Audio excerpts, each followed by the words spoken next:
दोस्तों, आज हम एक बिल्कुल नई कहानी की शुरुआत करने जा रहे हैं। एक ऐसी कहानी जहां मृत्यु अंत नहीं बल्कि एक नई दुनिया की शुरुआत है। कल्पना कीजिए, जब एक इंसान एक रहस्यमयी बैंगनी क्रिस्टल को छूता है तो उसके सामने खुल जाती है दो दुनियाओं के बीच की दरार, जहां समय ठहर जाता है और किस्मत फिर से लिखी जाती है। आज की कहानी है the crystal that broke time. एक ऐसे युवक सैरवान की यात्रा जिसने मौत को हराकर एक नई दुनिया में कदम रखा, जहां उसकी किस्मत, उसकी बहन लिनारा और रहस्यमय योद्धा ध्रुवोन और लॉर्ड वेल्थर सब किसी न किसी रहस्य से बंधे हैं। तो दोस्तों, अगर आपको फैंटेसी, रहस्य और दूसरी दुनिया की कहानियां पसंद हैं, तो वीडियो को लाइक, शेयर और सब्सक्राइब करना मत भूलना, क्योंकि आज से शुरू होती है एक नई गाथा। डल गए। अब द्रावण को संदेह होने लगा, क्योंकि मामला बहुत महत्वपूर्ण था, इसलिए उसे डर था कि कुछ गड़बड़ है। इतने लंबे समय के बाद भी उजाड़ हड्डी अपना असर क्यों नहीं दिखा पा रही थी? जब उसने उजाड़ हड्डी खरीदी तो उसने उसकी ध्यान से जांच की। उजाड़ हड्डी पर पूर्व उपचार का कोई निशान नहीं था। शुद्धिकरण प्रक्रिया की शुरुआत में झाग की उपस्थिति देखी गई, जिसे किताबों में दस्त कहा जाता है। इसने स्वस्थ लोगों के एक समूह को बीमार कर दिया था। इसका मतलब था कि उजाड़ हड्डी असली थी। क्या शुद्धिकरण प्रक्रिया के दौरान कुछ गड़बड़ हुई? ध्यान से सोचने पर यह असंभव है कि उसके कई आदमी शुद्धिकरण प्रक्रिया पर काम कर रहे थे। वह इस प्रक्रिया पर नजर रख रहा था और समय समय पर इसकी जांच भी करता था, तो फिर कोई गड़बड़ी कैसे हो सकती है? ध्रुवन कोई साधारण आदमी नहीं था। गहन चिंतन के बाद वह तुरंत शांत हुआ और मन ही मन बोला, वर्षा के बाद मिट्टी ठोस हो सकती है, लेकिन जेड एम्बर को मिट्टी से पोषित होने के लिए लाखों वर्षों तक दबे रहना पड़ता है। स्वीट कॉर्न की कटाई एक वर्ष में की जा सकती है, लेकिन अमरता की गोली को लाखों वर्षों तक उगाया जाना चाहिए, अपने आसपास के वातावरण से 7 तत्वों को अवशोषित करते हुए। एक बेईमान ढोंगी 3 दिनों में मुट्ठी भर तकनीक की किताबें लिख सकता है, लेकिन सूरतगढ़ दिव्य साम्राज्य के संस्थापक सम्राट को सूरतगढ़ पवित्र तकनीक बनाने के लिए 10,000 वर्षों तक प्रशिक्षण लेना पड़ा था। मिट्टी का एक टुकड़ा एक ही बार से चकनाचूर हो जाएगा, लेकिन पीढ़ियों तक चलने वाली कला का एक नमूना बन जाएगा। स्वीट कॉर्न मनु का अपशिष्ट बन जाएगा, लेकिन एक अमृत गोली राजा को देवता बना सकती है। एक गुरु की मुट्ठी तकनीक पुस्तिका का उपयोग केवल मुट्ठी को उसके मूल्य के लायक बनाने के लिए किया जा सकता है, लेकिन सुर की पवित्र तकनीक दुनिया भर में फैलेगी, योद्धाओं द्वारा खोजी जाएगी। महानता प्राप्त करने के लिए धैर्य का विकास करना होगा। अगर मैं ये चंद मिनट भी नहीं झेल सकता, तो महानता कैसे प्राप्त कर सकता हूँ? द्रौपदी सोचने लगी और उसका चेहरा शांत हो गया। लेकिन 1 घंटा बीत गया। वह स्थिर बैठा रहा, उसका मन कांप रहा था। उसके शब्द अनगिनत बार खुद से दोहराए गए। 2 घंटे बीत गए। द्रौपदी के माथे से पसीना बहने लगा। 4 घंटे बीत गए। द्रौपदी का चेहरा खून की तरह लाल हो गया था। उसकी मुट्ठियां कसी हुई थीं, उसके नाखून उसके शरीर में गहरे धंसे हुए थे। 6 घंटे बीत गए। तारा सिंह और बाकी लोगों के पैर पहले से ही दर्द कर रहे थे। द्रौपदी के आसपास जमा लोग उसके आकाश में उड़ने और उन्हें शहर ले जाने की प्रतीक्षा में पहले से ही अपनी गर्दनें अकड़ने की हद तक खींच रहे थे। 8 घंटे बीत चुके थे। सूरज डूब चुका था। वह सारा दिन अपने मूर्खतापूर्ण ध्यान में बैठा रहा था। यह कैसे हो सकता है? यह कैसे हो सकता है? यह कैसे हो सकता है? द्रौपदी मन ही मन चिल्लाई। उसके माथे पर का जैसी नसें उभर आईं, जिससे वह घिनौना लगने लगा। द्रौपदी को इस हालत में देखकर तारा सिंह और उसके साथियों को होश आने लगा। यहां तक कि किन जनजाति के मुखिया का भी ध्यान भंग हो रहा था। वे जानते थे कि यह शायद उजाड़ हड्डियों की पौराणिक विस्फोटक शक्ति थी, क्योंकि ऊर्जा इतनी प्रबल थी और द्रौपदी अपने शरीर की सीमा पर थी।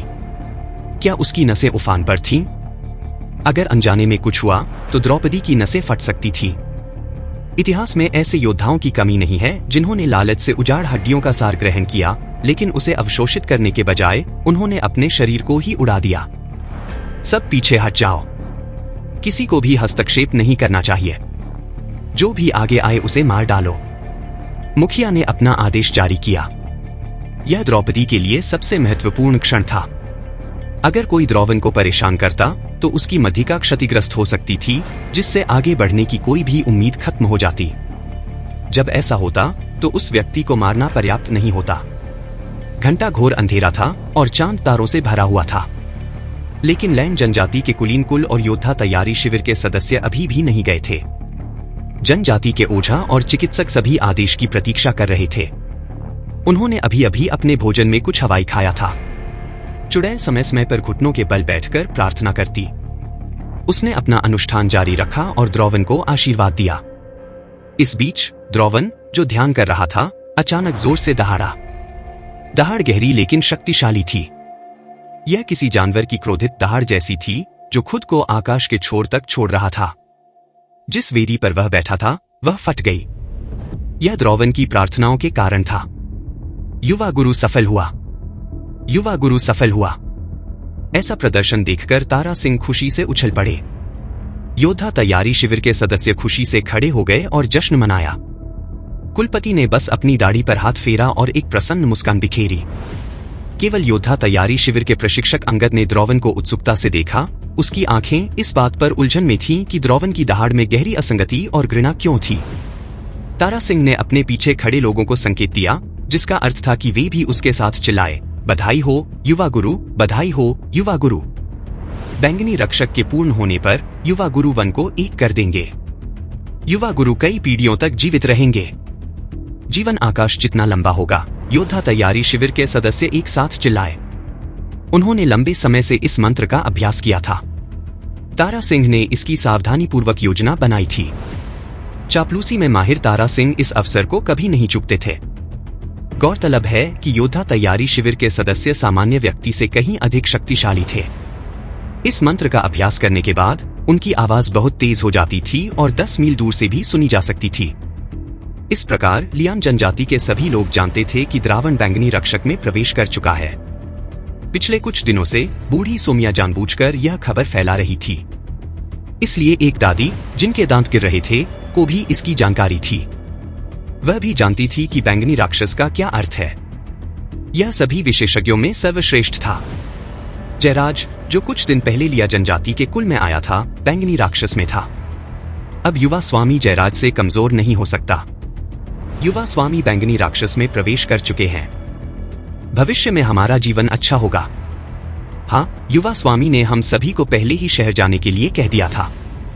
आपको शायद पता न हो, लेकिन जब युवा स्वामी का जन्म हुआ तो पूरा आकाश लाल रंग से जगमगा उठा। यह स्पष्ट है कि युवा स्वामी एक अस्त हुआ सितारा है और कोई साधारण व्यक्ति नहीं है। लोग उत्साह से इसकी चर्चा कर रहे थे क्योंकि वे आराम की जिंदगी के लिए तरस रहे थे। उन्होंने जो कष्ट और भूख झेली थी, अब उसका कोई महत्व नहीं था। जब तक द्रावण प्रगति करता रहेगा, तब तक सभी प्रकार की अच्छी चीजें होती रहेंगी। वे समृद्धि की तलाश नहीं करते हैं, लेकिन जब तक उनके पास एक स्थिर जीवन है, वे आभारी रहेंगे। लोगों को दूर रखा गया था, लेकिन योद्धा तैयारी शिविर के सदस्य पहले से ही द्रौपदी का चक्कर लगा रहे थे और भी जोर से नारे लगा रहे थे। युवा गुरु जंगल पीढ़ियों तक जीवित रहने के लिए एकीकृत होगा। युवा गुरु का कौशल अद्वितीय है। जीवन आकाश जितना लंबा है। वे केवल कुछ शब्द ही बोल पाए, लेकिन इस समय द्रौपदी का चेहरा पीला पड़ गया था। उसकी आंखें आसपास के वातावरण को देख रही थीं, एकाग्र नहीं थीं। द्रौपदी के मुंह से एक और लाल, ताजा खून निकला, लाल फव्वारे की तरह, और पूरे फर्श पर फैल गया। क्या हुआ? द्रौपदी सदमे से उछल पड़ी। वह बूढ़ा था और कोई भी युद्ध कला नहीं जानता था। लंबे समय तक खड़े रहने से उसके पैरों में दर्द हो रहा था। द्रौवन को अचानक खून की उल्टी करते देख उसका चेहरा पीला पड़ गया। वह दौड़ा, लेकिन पैर स्थिर न होने के कारण वह पीछे हट गया और रैंकर द्रौवन के पास पहुंच गया। जब उसने द्रौवन की नब्ज जांची तो पाया कि उसकी नब्ज बिल्कुल अनियमित थी और वे मामले को लेकर अनिश्चित थे। तभी तारा सिंह ने मुंह खोला और हाथ हिलाया। सब निश्चिंत हो गए। युवा स्वामी ने शायद अभी अभी उल्टी की होगी, जिससे उसका खून अस्थिर हो गया होगा। उसने काला खून उगला। इसे मज्जा शोधन कहते हैं। मुझे लगता है आप इससे परिचित नहीं हैं। मज्जा शोधन में शरीर से अशुद्ध काला खून उगलना शामिल है। यह कहते हुए तारा सिंह ने अपने चेहरे से खून पोंछा। एक पल के लिए उसका चेहरा नाचती हुई चुड़ैल की तरह लाल हो गया। उसके आसपास के लोग तारा सिंह को घूर रहे थे, समझ नहीं पा रहे थे कि क्या कहें और सन्नाटा कैसे तोड़े। अपने चेहरे से खून पोंछने के बाद तारा सिंह शांत रहा और बोला, जल्द ही युवा स्वामी ठीक हो जाएंगे, और जब ऐसा कई पीढ़ियों में होगा तो जंगल एक हो जाएगा। तारा सिंह के हृदय में द्रावण एक देवता था। एक देवता के साथ क्या हो सकता है? इसके अलावा द्रावण अभी अभी बैंगनी लोक में प्रवेश कर रहा था, इसलिए थोड़ा असंतुलन स्वाभाविक था। कुलपति ने तारा सिंह की बातों को पूरी तरह से अनसुना कर दिया। एक परिपक्व वृद्धावस्था तक जीने के कारण वह अपनी क्षमताओं से ही बता पा रहा था। उसने चिंतित होकर पूछा, डॉक्टर, वह कैसे हैं? लैंग जनजाति के नंगे पांव डॉक्टर का ज्ञान पहले से ही सीमित था, इसलिए वह कुछ भी स्पष्ट नहीं कर सका। कुल्पी के प्रश्न से वह डॉक्टर चौंक गया और पूरी तरह से अचंभित रह गया। उसे क्या पता था? मैं इन परिस्थितियों में आपको वास्तव में नहीं बता सकता। मैं युवा स्वामी के लिए एक नुस्खा लिखूंगा। युवा स्वामी का घुटना मजबूत है और वह मजबूत है। वह ठीक हो जाएगा। क्या आपको यकीन है कि वह ठीक हो जाएगा? क्या ऐसा हो सकता है कि युवा स्वामी के शरीर ने उस युवक के प्रति प्रतिक्रिया व्यक्त की हो क्योंकि वह कमजोर है? तो उसे जल्द ही ठीक हो जाना चाहिए, है ना? इस नीम हकीम ने इसकी गारंटी देने की हिम्मत नहीं की। उसका माथा पसीने से तर था। फिर भी उसने आह भरी और खुद को संभाला। सब कुछ हुआ मास्टर की भविष्य की स्थिति पर निर्भर करेगा। उसे दवा लेने दो और रात को अच्छी नींद लेने दो। हम तुम्हें कल बता पाएंगे। उस डॉक्टर ने अभी अभी बहुत बकवास कही थी, जो कुछ न कहने के बराबर थी। अंगद की बात करें तो वह भौहें चढ़ाकर पटेरिया के पास गया और उसके कान में कुछ शब्द फुसफुसाए गए। तुमने क्या कहा? उसकी बात सुनकर अंगद का दिल धड़क उठा। तुम कहते हो कि द्रौपदी असफल रही। चांसलर ने अपनी आवाज शांत रखी, क्योंकि मामला बहुत चिंताजनक था। वह नहीं चाहते थे कि यह बात फैले कि इस असफलता के कारण उनमें ऊर्जा का संचार होगा, जिससे पता चले कि यह क्रोध के कारण है। अंगद ने चांसलर को नाराज करने से बचने के लिए अपने शब्दों का चयन बुद्धिमानी से किया, लेकिन फिर भी वे उन्हें भ्रमित कर गए। ऐसा कैसे हो सकता है? तारा सिंह, जो बेहद शांत थे, अंगद की बातें सुनकर चिंतित हो गए।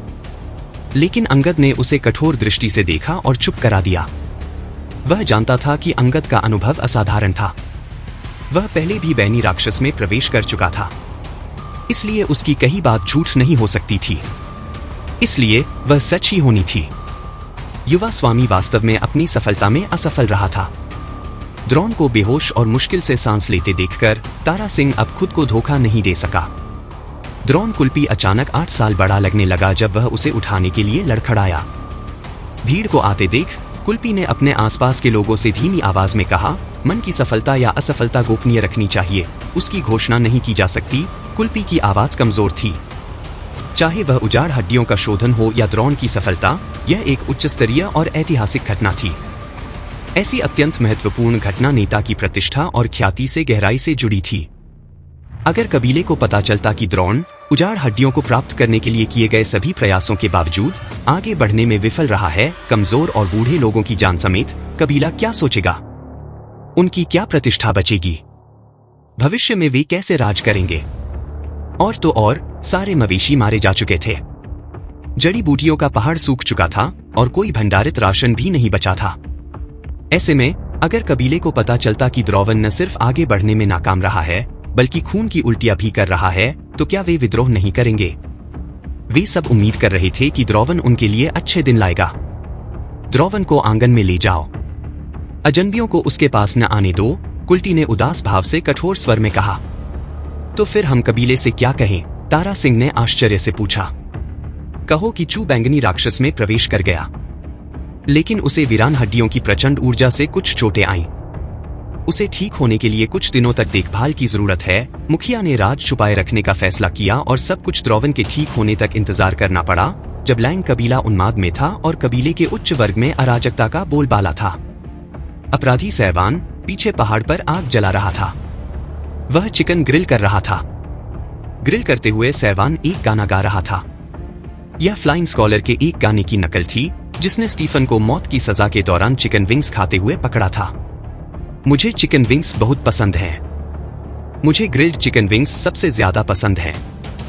मुझे चिकन विंग्स सबसे ज्यादा पसंद हैं। यह एक हास्यास्पद गाना था जिसका कोई मतलब नहीं था और स्वाद भी बहुत बुरा था, लेकिन सैवान फिर भी इसे बड़े आनंद से गा रहा था। हालांकि लकड़ी से मांस पकाना मुश्किल था, फिर भी इसने किसी की बारबेक्यू की इच्छा को कम नहीं किया। जल्द ही सैवान के चिकन विंग्स से अच्छी खुशबू आने लगी।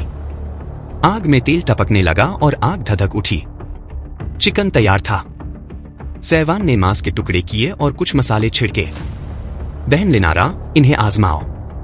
सैवान ने लिनारा को वह पहला चिकन दिया जो उसने ग्रिल किया था। सैवान ने चेतावनी दी, ध्यान से खाना। यह बहुत बुरी चीज है। सहवान के लिए लिनारा दुनिया की सबसे महत्वपूर्ण व्यक्ति थी। तुम छोटे बच्चे अब अपनी बड़ी बहन को चेतावनी दे रहे हो, लिनारा ने सहवान को घूरा। पहले जब लिनारा सहवान के लिए दलिया बनाती थी तो उसे हमेशा ठंडा होने देती थी क्योंकि उसे डर था कि वह जल जाएगा। धीरे धीरे खाओ, उसने उसे चेतावनी दी, सावधान। यह बहुत बुरी चीज है। यह एक साधारण वाक्य था, फिर भी बहुत मीठा लगा। सहवान ने इस बात का ध्यान रखा कि उसका बनाया चिकन बाहर से कुरकुरा और अंदर से नरम हो। हालांकि उस पर कुछ भूरे धब्बे थे, फिर भी कोई बात नहीं। लिनारा ने अपना मुंह खोला और एक छोटा सा निवाला खाया। वह वाकई नरम और रसीला था, जिससे वह बेहद स्वादिष्ट लग रहा था। इतना स्वादिष्ट कि लिनारा का चेहरा खिल उठा। आग के चारों ओर चक्कर लगाने और अपने भाई के साथ स्वादिष्ट चिकन बांटने से ज्यादा खुशी और क्या हो सकती है। भाई, तुम्हें भी खाना चाहिए। हाँ बिल्कुल। मुझे ऐसी लकड़ी ढूंढने में बहुत मेहनत करनी पड़ी जिससे काला धुआं न निकले। सहवान मुस्कुराया। पिछले कुछ दिनों से सहवान की गति धीमी हो गई थी और वह हर कुछ दिनों में नए क्षेत्रों में प्रवेश नहीं कर सकता था क्योंकि संग्रह क्षेत्र एक दहलीज था जिससे उसकी साधना धीमी हो जाती थी। प्रतिभा के बिना एक व्यक्ति जीवन भर इसी अड़चन में फंसा रहेगा, कभी सुधार नहीं कर पाएगा। सहवान पहले ही फीनिक्स वंशज के सिर से आधी ऊर्जा अवशोषित कर चुका था। सहवान ने बैंगनी क्रिस्टल की अपनी समझ को गहरा कर लिया था। अब वह बैंगनी क्रिस्टल द्वारा ऊर्जा अवशोषण की गति को नियंत्रित कर सकता था। जब सहवान ने पहली बार मध्य क्षेत्र में प्रवेश किया तो उसके खुले मध्य क्षेत्र में ऊर्जा के सीमित प्रवाह के कारण उसका शरीर लगभग फट गया था। अब वह बैंगनी क्रिस्टल द्वारा ऊर्जा अवशोषण की गति को नियंत्रित कर सकता था, इसलिए यह अगले 10 दिनों तक टिकने में सक्षम होनी चाहिए। तब तक राज्य चयन में भाग लेने का समय लगभग आ जाएगा। जब वह इस बारे में सोच रहा था, अचानक उसने दूर से एक धीमी आवाज सुनी। नश्वर रथ के 5वें चरण पर पहुंचने के बाद सहवान की इंद्रियां तेज हो गईं, जिससे वह दूर से भी आसानी से आवाजें सुन सकता था। बहन लिनारा, मेरा इंतजार करो, सहवान ने बड़े पेड़ से नीचे कूदने से पहले कहा। दूर से जो उसने देखा, उसे देखकर उसकी सांसें थमसी गई। अंधेरी रात में जलती हुई मशालों की एक कतार घाटी में रेंगते हुए अग्नि सर्प की तरह घूम रही थी। रोशनी का उपयोग करते हुए सहवान देख सकता था कि सेना विशाल जानवरों से बनी थी जो पहाड़ों से होकर तेजी से आगे बढ़ रहे थे। जानवरों के ऊपर मशाले लिए हुए लोग थे। ये स्वर्ण ड्रैगन गार्ड के जानवर थे। यह स्वर्ण ड्रैगन गार्ड की सेना थी। एक नजर में सहवान लगभग 80 विशालकाय जीव देख सकता था। किसी को भी इतनी बड़ी सेना की युद्ध कौशल के बारे में विस्तार से बताने की जरूरत नहीं थी। एक समूह का नेतृत्व करते हुए भीम के आदमी ने अपनी पीठ पर एक झंडा लहराया। झंडा सुनहरे पीले रंग का था और उस पर एक सुंदर ड्रैगन बना हुआ था। यह स्वर्ण ड्रैगन गार्ड का झंडा था। मानसी राठौर और बूढ़े शेन से अलग होने के बाद सहवान ने राज्य चयन के बारे में पूछा था। वह यह भी जानता था कि स्वर्ण ड्रैगन रक्षक ने जानबूझकर क्लाउड वाइडनेस का एक अत्यंत विस्तृत नक्शा बनाया था। बेशक बूढ़े शेन ने सहवान को पिछले कुछ महीनों में हुई बेनी क्लाउड की 2 घटनाओं के बारे में नहीं बताया था। अगर उसने ऐसा किया होता तो सहवान के विचार बेकाबू हो जाते। वे आखिरकार यहां आ गए थे। इस टुकड़ी का क्लाउड वाइडनेस में प्रवेश राज्य चयन के लिए था। मुझे लगता है कि समय आ गया था। क्लाउड वाइडनेस विशाल था और छोटी जनजातियां असंख्य थी। राज्य चयन को व्यवस्थित करने के लिए वे परीक्षा लेने के लिए हर जनजाति में नहीं जा सकते थे। इसलिए वे सभी उम्मीदवारों को एक बड़े कबीले में इकट्ठा करते, एक विशिष्ट मानक निर्धारित करते और सामूहिक रूप से उनका मूल्यांकन करते। स्वर्ण ड्रैगन रक्षक का गंतव्य नेगी आदिवासी कबीला था। उन्होंने राज्य चयन के लिए नेगी आदिवासी कबीले की भूमि को परीक्षण स्थल के रूप में चुना था। नेगी जनजाति का कबीला कई मील व्यास के क्षेत्र पर नियंत्रण रखता था। सबसे बड़ी जनजातियों में लाखों परिवार होते थे जो 10 लाख लोगों के बराबर होते थे। क्लाउड वाइडनेस में जनसंख्या की गणना स्वस्थ शरीर वाले पुरुषों की संख्या के आधार पर की जाती थी, क्योंकि यह संख्या सबसे अधिक सार्थक होती थी। स्वस्थ शरीर वाले पुरुष मुख्य श्रम शक्ति और युद्ध में अग्रणी योद्धा थे। किसी जनजाति की वास्तविक शक्ति को दर्शाने के लिए वृद्धों और बीमारों को शामिल करना निरर्थक होगा। एक स्वस्थ पुरुष की पत्नी, माता पिता और कुछ बच्चे होते थे। सहवान और लिनारा जैसे स्वस्थ शरीर वाले पुरुषों के बिना परिवारों को परिवार भी नहीं माना जाता था। इसलिए जब जनगणना की जाती थी तो उन्हें शामिल नहीं किया जाता था। एक बड़ी जनजाति के लिए एक परिवार में लगभग 6 से 7 लोग होते थे। इसलिए लाखों परिवारों के लिए यह लगभग 10 लाख लोग होंगे। क्लाउड वाइडनेस में 2 लाख लोगों वाली एक जनजाति का अस्तित्व काफी आश्चर्यजनक था। क्लाउड वाइडनेस नेगी जनजातीय कबीला। नेगी जनजाति अपने लंबे इतिहास के कारण क्लाउड वाइडनेस में 1000 साल से भी ज्यादा समय तक जीवित रही, जिससे उन्हें अपनी मार्शल आर्ट की विरासत बनाने का मौका मिला। टाकली या नेकी जनजाति जैसी छोटी जनजातियों के लिए उनके आसपास कोई बा नहीं था, लेकिन नेकी जनजाति के लिए सबसे मजबूत बा उन्हें घेरे हुए थे। ये लकड़ी के बा मोटे गोलाकार लट्ठों से बने होते थे, जिन्हें एक दूसरे के बगल में रखा जाता था और प्रत्येक लट्ठा 10 मीटर से भी ज्यादा ऊंचा होता था। ये लट्ठे विशाल जंगल में एक विशेष पेड़ से प्राप्त होते थे। इनका शरीर बेहद घना और ठोस था और कई 100 सालों तक मौसम की मार झेलने के बाद भी यह अक्षुण्ण रहा। नेगी जनजाति के इतने सालों तक जीवित रहने का मुख्य कारण जनजाति का आश्चर्य नेगी पर्वत था। उजाड़ जानवर वंडरलैंड से दूर रहते थे और केवल उजाड़ भूमि में ही रहते थे। इसलिए नेगी पर्वत के संरक्षण में नेगी जनजाति के नियंत्रण वाले क्षेत्र में बहुत कम उजाड़ जानवर दिखाई दिए। इसके अलावा नेगी जनजाति में बैंगनी रक्त योद्धाओं या बैंगनी रक्त क्षेत्र के शिखर पर योद्धाओं की कोई कमी नहीं थी। इसके अलावा नेगी जनजाति के पास एक बहुमूल्य पुश्तैनी हथियार था। अगर कोई शक्तिशाली उजाड़ जानवर भी हमला करता तो वह नष्ट हो जाता। मूल रूप से कई बैंगनी रक्त योद्धा पुश्तैनी हथियारों से लैस होकर एक दल बना सकते थे, जिससे उन्हें लड़ने की शक्ति मिलती थी।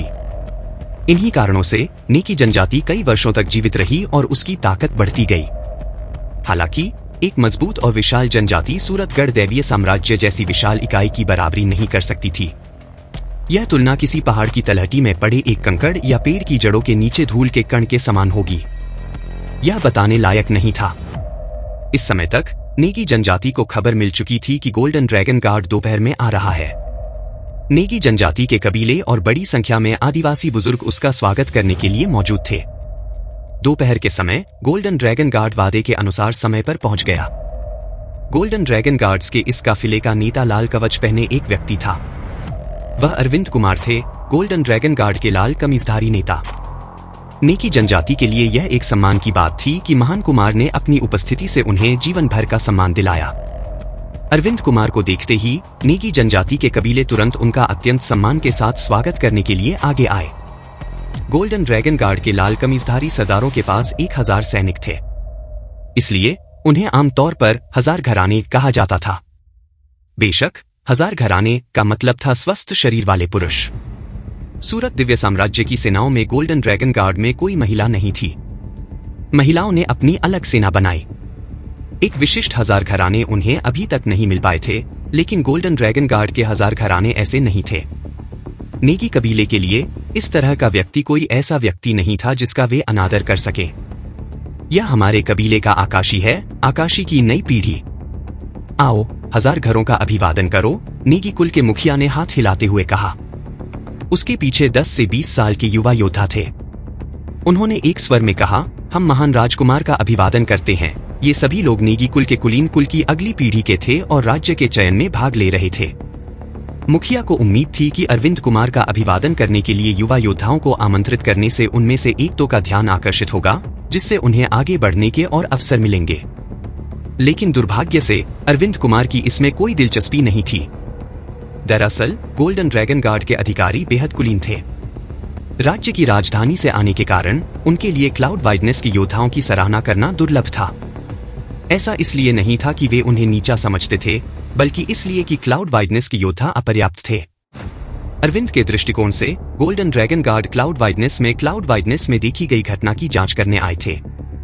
जहां तक राज्य के चुनाव का सवाल है, यह केवल यह सुविधा का मामला था और क्लाउड वाइडनेस में किसी चमत्कार की खोज की कोई उम्मीद नहीं थी।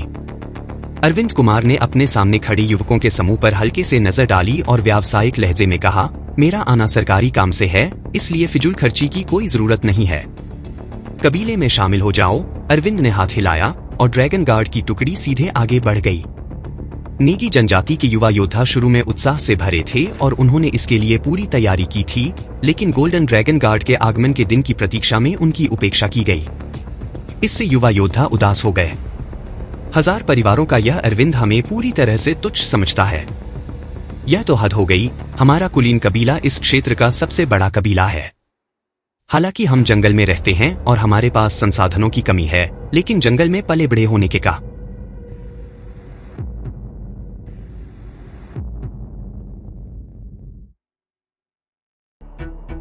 रण हमने युद्ध और रक्तपात देखा है।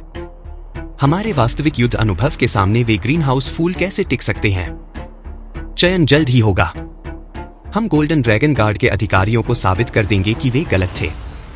हम भले ही अच्छा प्रदर्शन न करें, लेकिन हमारे नेगी कबीले का पहला युवा गुरु वश में शरीर पूरा करने और ड्रैगन पल्स की अवस्था तक पहुंचने वाला है। इस योद्धा चयन में वह निश्चित रूप से चमका। इन युवा योद्धाओं ने विद्रोही स्वर में निजी तौर पर चर्चा की। नेगी कबीले के पहले युवा गुरु का नाम सिद्धार्थ था और वह पुरवंश में प्रसिद्ध था। ऐसा इसलिए था क्योंकि वह वश में शरीर की अवस्था तक पहुंचने के बहुत करीब था। विशाल जंगल में वश में शरीर की अवस्था तक पहुंचना बेहद कठिन था। अरविंद कुमार अपनी टुकड़ी को सीधे अपने शिविर में ले गए।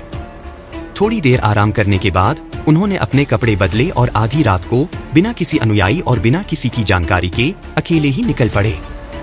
एक सुंदर आंगन में एक अच्छे कपड़े पहने बूढ़ा आदमी सफेद कपड़े पहने एक लड़की के साथ बैठा शतरंज खेल रहा था। गुरु, अब आपकी बारी है, सफेद कपड़े पहने लड़की मुस्कुराई। यह लड़की मानसी राठौर थी, वही लड़की जिससे सहवान को मिलने का मौका मिला था और जिस बुजुर्ग को उसने मास्टर कहकर पुकारा वह निश्चित रूप से वही बुजुर्ग था। यह बुजुर्ग ध्यान से अपना ओसिको ले रहा था और उसकी मोटी उंगली शतरंज के मोहरे को कसकर पकड़े हुए थी। वह अपनी अगली चाल को लेकर अनिश्चित था। उसने पिछले 8 शतरंज मुकाबलों से बचने के लिए कई बहाने बनाए थे। एक बार फिर मानसी ने उसे मुश्किल में डाल दिया था। यह देखकर कि उसका राजा गद्दी छोड़ने वाला है, उसके पास अपनी मुश्किल से निकलने का कोई रास्ता नहीं था। मानसी, तुम्हारे शतरंज के कौशल में सुधार हुआ है और अब यह मेरे पहले वाले जैसे ही है। लगता है मुझे गंभीरता से सोचना होगा, बुजुर्ग ने झिझकते हुए कहा, जिस पर मानसी हंस पड़ी। लेकिन उसने बस अपने मालिक से अगली चाल चलने का आग्रह किया। मानसी शायद ही कभी मुस्कुराई, सिर्फ बुजुर्ग शेन के सामने। एक छोटी जीवंत दिल्ली मानो किसी छोटी लड़की द्वारा चित्रित हो रही थी। मानसी के मन में वह बुजुर्ग उसका मालिक और दादा दोनों था। इसी समय दरवाजे से एक आवाज आई। यह युवा सेनापति सम्राट के आदेश से यहाँ महागुरु शेन को एक पत्र देने आया है। एक अतिथि आया है, वृद्ध ने ऐसे कहा मानो उसका रक्षक आ गया हो। मैं अब और नहीं खेलूंगा, मैं अब और नहीं खेलूंगा। एक अतिथि आया है। मानसी, चाय का बर्तन यहाँ लाओ। वृद्ध ने अपनी मोटी भुजाओं से शतरंज की बिसात पर प्रहार किया, जिससे शतरंज के सारे मोहरे बिखर गए। मानसी दंग रह गई और मजाक करते हुए बोली, महागुरु, आपके चाय वाले ने चाय बना ली है। आप खेलने में इतने व्यस्त थे कि आपने उसे पी ही नहीं। वृद्ध ने मेज पर रखे चाय के बर्तन को देखा और स्तब्ध होकर पलकें झपकाईं। सौभाग्य से स्वर्ण ड्रैगन रक्षक के सहस्त्र कुलों के मुखिया अरविंद ने आंगन में प्रवेश किया और वृद्ध को हाथ जोड़कर प्रणाम किया। यह युवा सेनापति सम्राट के आदेश से महागुरु को एक पत्र देने आया है। महागुरु, कृपया इसे देखें। यह कहते हुए अरविंद ने सावधानी से पत्र को शतरंज की बिसात पर रख दिया। वह लाल रंग का पत्र था जिस पर एक गोला बना हुआ था। बूढ़े को यकीन था कि आदिवासी कबीले में रहने का असली मकसद अरविंद द्वारा लाए गए पत्र का इंतजार करना था। उसने पत्र लिया और चेहरे पर गंभीर भाव लिए सहजता से कहा, अरविंद, तुम कुमार हो ना? तुमने बहुत मेहनत की है। चाय पियो। अरविंद एक पल के लिए रुका और मेज पर रखे चाय के प्यालों पर नजर डाली। वह एक चौकस आदमी था। वह देख सकता था कि चाय तब बनी थी जब बूढ़ा और मानसी शतरंज खेल रहे थे और संभवतः मानसी ने ही बनाई थी। मानसी एक महान व्यक्तित्व वाली महिला थी जिसके पीछे कई प्रतिष्ठित परिवारों के रईस थे। शायद एक दिन उसकी सगाई सुरदेव कुमार से हो और वह राजकुमारी बने और एक दिन रानी भी। ड्रैगन गार्ड की 1000 परिवारों वाली सेना के सदस्य के रूप में अरविंद कुमार अपनी भाभी यानी रानी के हाथों बनी चाय पीने के लिए मौत को दावत दे रहे होंगे। हालांकि यह असंभव था। ड्रैगन गार्ड की सेना के सदस्य के रूप में अरविंद को सभी प्रकार के लोगों से निपटते समय व्यापक दृष्टिकोण पर विचार करना था। उसने तुरंत उत्तर दिया, इस प्रस्ताव के लिए धन्यवाद। महामहिम, इस छोटे कमांडर को अभी रिपोर्ट करने के लिए वापस आना है, इसलिए मैंने चाय नहीं पी। अरविंद ने शिष्टाचार का अक्षरशः पालन किया और अपनी बातों में संयम बरता। लेकिन वह बूढ़ा व्यक्ति बिना किसी निश्चित निवास स्थान वाला व्यक्ति था, इसलिए राज परिवार को भी उसके साथ शिष्टाचार से पेश आना पड़ता था। उसे सांसारिक शिष्टाचार का कोई ज्ञान नहीं था। नहीं, उसे कोई दिलचस्पी नहीं थी। ठीक है, तो आप जा सकते हैं। बूढ़े व्यक्ति ने हाथ हिलाया और अरविंद के जाने तक प्रतीक्षा की। उसने मोम को फाड़ा और कुछ हाथों के इशारों से लिफाफा खोला। फिर बूढ़े शेन ने लिफाफे के अंदर से कुछ निकाला। यह पाठ से भरा कोई पत्र नहीं बल्कि एक आरेख था। जब बूढ़े व्यक्ति ने आरेख निकाला तो एक प्राचीन जानवर की भूतिया छवि उभरी और फिर गायब हो गई। यह धूल के बादल जैसा था। इस आरेख को देखकर बूढ़े व्यक्ति की आंखें चमक उठी। उसे ऐसा लगा जैसे वह किसी खजाने के संदूक का एक बेचारा रखवाला हो जिसे कोई खजाना मिल गया हो। उसने मन ही मन सोचा, इस बादलों से भरे विस्तार में सचमुच कोई खजाना हो सकता है। अगर बूढ़ा खुद ऐसा नहीं कर सकता और उसे ढूंढ नहीं सकता तो वह ढूंढ लेगा। तुम्हें मेरी मदद चाहिए? लगता है खजाने की तलाश में राज्य की कोशिशें बेकार नहीं गईं। उस मुख्य चित्र में क्या खराबी है? मानसी ने एक तरफ खड़े होकर उस प्राचीन राक्षसी भूत की छवि को देखते हुए पूछा, जो पहले ही नष्ट हो चुकी थी। वह चित्र के रहस्य को उजागर नहीं कर सकी, लेकिन वह उसके रहस्यवाद को महसूस कर सकती थी। बूढ़े शेन ने कहा, यह चित्र प्राचीन काल से चला आ रहा है। मुझे नहीं पता कि इसका बैंगनी बादलों के जन्म से कोई संबंध है या नहीं, लेकिन अगर नहीं भी है तो भी यह बहुत अच्छी चीज है। मानसी, चिंता मत करो, मैं तुम्हारी टूटी हुई मध्य रेखाओं को जोड़ने का कोई रास्ता ढूंढने के लिए दुनिया के कोने कोने तक खोज करूंगा। जब से द्रावण बैंगनी बादलों के क्षेत्र में प्रवेश करने में विफल रहा, तब से आदिवासी कबीला खामोश हो गया था। पहाड़ों पर सैकड़ों लोगों द्वारा जड़ी बूटियां इकट्ठा करने के भव्य दृश्य अब नहीं रहे, न ही उनके बलवान पुरुष अनाज की धूप में आग जला रहे थे। द्रावण की चोट की खबर दबा दी गई थी। सभी का मानना था कि द्रावण ने बैंगनी बादलों के साम्राज्य में अपनी उपस्थिति स्थापित कर ली है और अपनी शक्ति में उल्लेखनीय वृद्धि कर ली है। अब उन्हें केवल राज्य के निर्णय की प्रतीक्षा थी। द्रावण एक शाही योद्धा बनेगा और लियान जनजाति के लिए बेहतर जीवन प्रदान करेगा।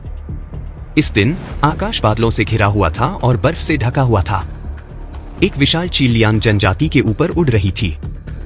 इस चील के पंखों का फैलाव 10 मीटर से ज्यादा था और उसकी उड़ान के साथ हवा के झोंके भी थे, जिससे बर्फ ऐसे नाच रही थी मानो बर्फ नाच रही हो।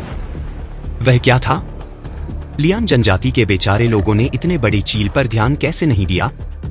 क्या वह कोई खूंखार जानवर था या कोई बेसहारा जानवर? इतने बड़े बास को देखकर लोग डर गए। आमतौर पर क्रूर जानवर या बेसहारा जानवर वंडरलैंड के संरक्षण में किसी जनजाति के क्षेत्र पर शायद ही कभी अतिक्रमण करते हैं, लेकिन वे सामान्य परिस्थितियां थीं।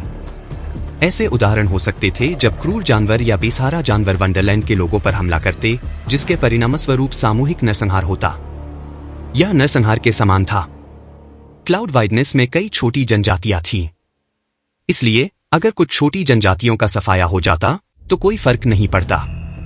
अगर यह वास्तव में किसी बेसहारा जानवर का हमला था तो यह लैन जनजाति के लिए एक त्रासदी होगी। का चयन। राज्य का चयन शुरू हो रहा है। इतने दिनों के इंतजार और उनके बलिदान के बाद आखिरकार वह दिन आ ही गया। जिस दिन का उन्हें इंतजार था वह आखिरकार आ ही गया। कबीले के आंगन में अंगद की नींद खुली और उसने आकाश में बड़े बड़े शब्द देखे। उसे याद आया कि उस बड़े बास को दिव्य पवन बास के नाम से जाना जाता था, जिसे विशेष रूप से ड्रैगन गार्ड द्वारा पाला गया था। इन दिव्य पवन बास को बचपन से ही भयंकर जानवरों का मांस खिलाया गया था और ये अत्यंत बुद्धिमान थे। उनकी गति और चपलता उन्हें विशाल जंगल में उड़ने में सक्षम बनाती थी। इससे पहले जब स्वर्ण ड्रैगन गार्ड ने नक्शे बनाए थे, उन्होंने पहले ही सभी छोटी जनजातियों के स्थानों का संकेत दे दिया था। अब स्वर्ण ड्रैगन रक्षक दल के सदस्यों ने राज्य के चयन की सूचना देने के लिए सभी छोटी जनजातियों को बास भेजे। अक्षरों की यह बड़ी पंक्ति 1 घंटे तक आकाश में जलती रही, फिर धीरे धीरे धुंधली पड़ गई। लैन जनजाति के पीछे पहाड़ पर सैरवान एक बड़ी चट्टान पर टेक लगाए घास का एक तिनका चबाते हुए शब्दों को घूर रहा था। लोगों का चयन जनजाति द्वारा किया गया। सैरवान शब्दों के अर्थ पर विचार करने लगा। जाहिर है वे नेकी जनजाति से योद्धाओं का चयन करने की योजना बना रहे थे। ज्ञान जनजाति जैसी छोटी जनजाति के लिए, जहां केवल स्थानों का उल्लेख है, यह प्रक्रिया आसान होगी यदि जनजाति स्वयं लोगों का चयन करे। जनजाति द्वारा चयनित। सैवान ने फिर से उपहास किया, क्योंकि यह स्पष्ट था कि ये स्थान द्रावण और योद्धा तैयारी शिविर के बाकी सबसे विश्वसनीय सदस्यों द्वारा लिए जाएंगे। जहां तक सैरवान का प्रश्न था, उसे जनजाति में एक मृत व्यक्ति माना जाता था। चयन की कोई भी विधि अपनाई जाए, सैरवान का चयन नहीं किया जाएगा। सैरवान ने अपने मुंह से घास का तिनका थूक दिया और उसके मन में एक विचार आया, 3 दिन बाद दोपहर के समय मैं स्वयं अपना स्थान ढूंढ लूंगा। उसी समय लियान जनजाति के आंगन में धीरे धीरे बर्फ के टुकड़े गिर रहे थे। द्रवोन आग के पास एक मुलायम जानवर की खाल पर लेटा हुआ आकाश में बड़े बड़े शब्दों को निहार रहा था। बैंगनी संरक्षित क्षेत्र में प्रवेश न कर पाने के कारण वह कई दिनों से बिस्तर पर पड़ा था। उसका चेहरा पीला पड़ गया था और उन दिनों हुए रक्त की कमी ने उसे एक कमजोर विद्वान जैसा बना दिया था। उसकी शारीरिक दुर्बलता के कारण उसे मुलायम जानवर की खाल से बनी एक कुर्सी पर लिटा दिया गया था। उसे घर के अंदर बाहर ले जाया जाता था और नौकरानियां हर जगह उसकी देखभाल करती थीं। इस समय द्रवोन 4 नौकरानियों से घिरा हुआ था जो आदेश का इंतजार कर रही थी। वे लगभग 17 साल की थीं। उनके हाथ में या तो सूखे मांस की थाली थी या कोयले की कड़ाही। दिन ठंडा था और चारों नौकरानियां 4 घंटे से बर्फ में खड़ी थी। वे आग से इतनी दूर थीं कि उसकी गर्मी का आनंद नहीं ले पा रही थी। उनके चेहरे, कान और हाथ ठंड से लाल हो गए थे। बर्फ की वजह से उनके जूते गीले हो गए थे और पैर बर्फ की गुफा जैसे वातावरण में फंस गए थे। फिर भी वे बिना हिले डुले सीधे खड़े थे। हालांकि उनकी बाहें सुन्न हो चुकी थीं, फिर भी उन्होंने सामान अपने हाथों में ठीक से पकड़ रखा था। कुछ नौकरानियां तो बेहोश होने की हालत में अपने होंठ दांतों से भींच रही थी। वे खुद को बड़ी मुश्किल से संभाल रही थीं क्योंकि उन्हें पता था कि अगर वे हिलीं तो अंजाम बहुत बुरा होगा। इतने दिनों से वे बीमार दिखने वाले द्रौवन की सेवा कर रही थीं और उसका मूड बार बार बदलता रहता था, जिससे वह बहुत डरावना लग रहा था। 3 दिन पहले द्रौवन के बगल में काम करने वाली एक नौकरानी ने जानवरों के बालों से बने कालीन पर गलती से दलिया गिरा दिया था जब वह दया दिखाने आ रही थी। लेकिन द्रौवन ने उसके चारों हाथ पैर तोड़ दिए और उसे 2 दिन और 2 रात बिना खाना पानी के एक लकड़ी के कमरे में रखा। नौकरानी शायद अब लगभग मर चुकी थी, लेकिन किसी की भी उसकी तरफ देखने की हिम्मत नहीं हुई। किसी ने उसे खाने पीने के लिए कुछ नहीं दिया। पहले जब द्रौवन लोगों को मारता या डांटता था तो वह उन्हें मारने तक नहीं जाता था, लेकिन अब इन दासियों की नजर में द्रौवन एक क्रूर जानवर बन गया था। सबसे भयानक बात यह थी कि मारने से पहले उसके चेहरे पर हत्या का जरा भी निशान नहीं था। एक पल वह हंसता और अगले ही पल चाकू निकालकर आपको अंधा कर देता, आपकी जीभ काट देता, सूली पर चढ़ा देता और एक कलश में रख देता। द्रौवन परीक्षा 3 दिन बाद शुरू होने वाली थी। इसी समय एक आदमी आंगन में आया। यह आदमी हरे कपड़े पहने एक अधेड़ उम्र का आदमी था। पूरे लान कबीले में कुछ ही लोग उसे द्रौवन कह सकते थे। ये ज्यादातर लान कबीले के बुजुर्ग थे, क्योंकि वही एकमात्र योग्य बाहरी व्यक्ति था। उसे योद्धा तैयारी शिविर के प्रशिक्षक अंगद को यही कहना पड़ा। मैंने देखा है, द्रौवन ने कमजोरी से जवाब दिया। उसने कभी सोचा भी नहीं था कि वह ऐसी स्थिति में होगा। उजाड़ अस्थि सार काम नहीं कर पाया और ड्रेवोन को बैंगनी क्षेत्र में प्रवेश करने में उसकी असफलता का गहरा सदमा लगा। उसने अपनी सारी घरेलू संपत्ति इकट्ठा की थी, अपनी सारी संपत्ति खर्च कर दी थी और उस 100 के लिए पुल जला दिए थे। लेकिन जब समय आया तो उसे बेरहमी से नष्ट कर दिया गया।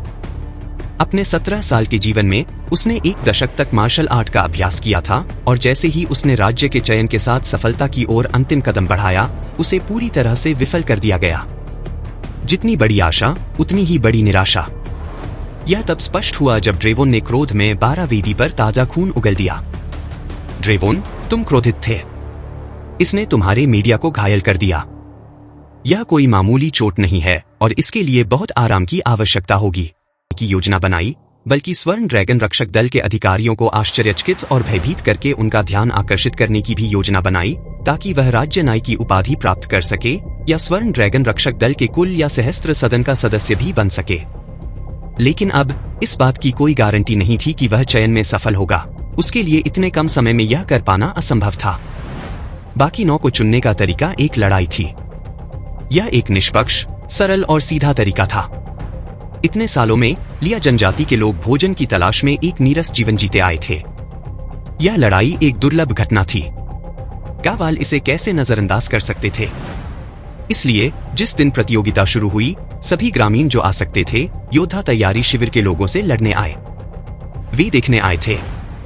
अपने कठिन और नीरस जीवन के बावजूद गा जनजाति के लोग इस जीवंत कुश्ती मुकाबले को देखने के लिए बेहद उत्साहित थे। उनमें से बच्चे सबसे ज्यादा खुश थे, खासकर जब बेकन बांटा गया। यह लड़ाई सुबह देर से होने वाली थी और लिया जनजाति के पेट्रिया परिसर के सामने चौक में होनी थी। लेकिन भोर होने से पहले ही युद्ध का मैदान एक अच्छी जगह की तलाश में लोगों से भर गया था। बच्चे अपने पिताओं की गर्दन पर सवार होकर मंच की ओर मुंह करके खड़े थे। कई लोग सैरवाना की उम्र के थे और उन्हें युवा नहीं माना जाता था। आप इतने बड़े बच्चों को अपने पिताओं की गर्दन पर सवार कितनी बार देखेंगे? उनका मजाक उड़ाया जाता। लेकिन आज किसी को कोई फर्क नहीं पड़ा। बच्चे अपनी मुट्ठियां और उंगलियां रगड़ रहे थे, उम्मीद कर रहे थे कि शायद वे ही मंच पर लड़ रहे हों। यह युद्ध मंच उनके लिए बेहद रोमांचक था। उन्होंने हमेशा योद्धा तैयारी शिविर के सदस्य बनने का सपना देखा था। यह बहुत प्रतिष्ठित था। भीड़ बढ़ती गई, इतनी कि पेड़ों पर बने घर और छतें भी लोगों से भर गई। इस दुनिया में ज्यादातर लोगों की नजर अच्छी होती है, इसलिए वे दूर से ही मंच पर हो रही घटनाओं को साफ देख सकते हैं। सुबह देर से योद्धा तैयारी शिविर के सदस्य प्रकट हुए। वे सभी योद्धाओं की वर्दी पहने हुए थे, जो वे शायद ही कभी पहनते थे। इसलिए उनके हरे कपड़े नए लग रहे थे। हालांकि यह सैरवान द्वारा पहने जाने वाले लिन वस्त्रों से ज्यादा बेहतर नहीं था, फिर भी यह ज्ञान आदिवासी कबीले के लोगों को काफी प्रभावित कर रहा था। योद्धा तैयारी शिविर के उत्साही सदस्य एक एक करके अंदर आए। आसपास का नजारा देखते ही उन्हें लगा कि आज उन्होंने जिंदगी में अपनी काबिलियत साबित कर दी है। इतने सालों से हम सिर्फ आज के लिए ही प्रशिक्षण ले रहे हैं। कितना अच्छा लग रहा है। आज मैं अपना चेहरा दिखा पाऊंगा। लगभग 20 साल के एक छोटे कद के आदमी ने सोचा। उसका चेहरा उत्साह से चमक रहा था। उसके बगल में एक बदमाश आदमी बैठा था। उसने अपने आसपास की लड़कियों को ऐसे देखा जैसे उनके कपड़े उतार रहा हो और बोला, इस बार मैं अपना हुनर दिखाऊंगा। इस गांव की सभी लड़कियां देखेंगी कि मैं कितना शक्तिशाली हूं। भविष्य में अगर मैं अपनी उंगली हिलाऊंगा तो वे सब मेरी ओर दौड़ी चली आएंगी। गांव में जीवन कठिन था, इसलिए खाने के अलावा पुरुषों के पास केवल एक ही बुनियादी सुख था। मानव स्वभाव में खाने की इच्छा और सृजन की इच्छा शामिल है।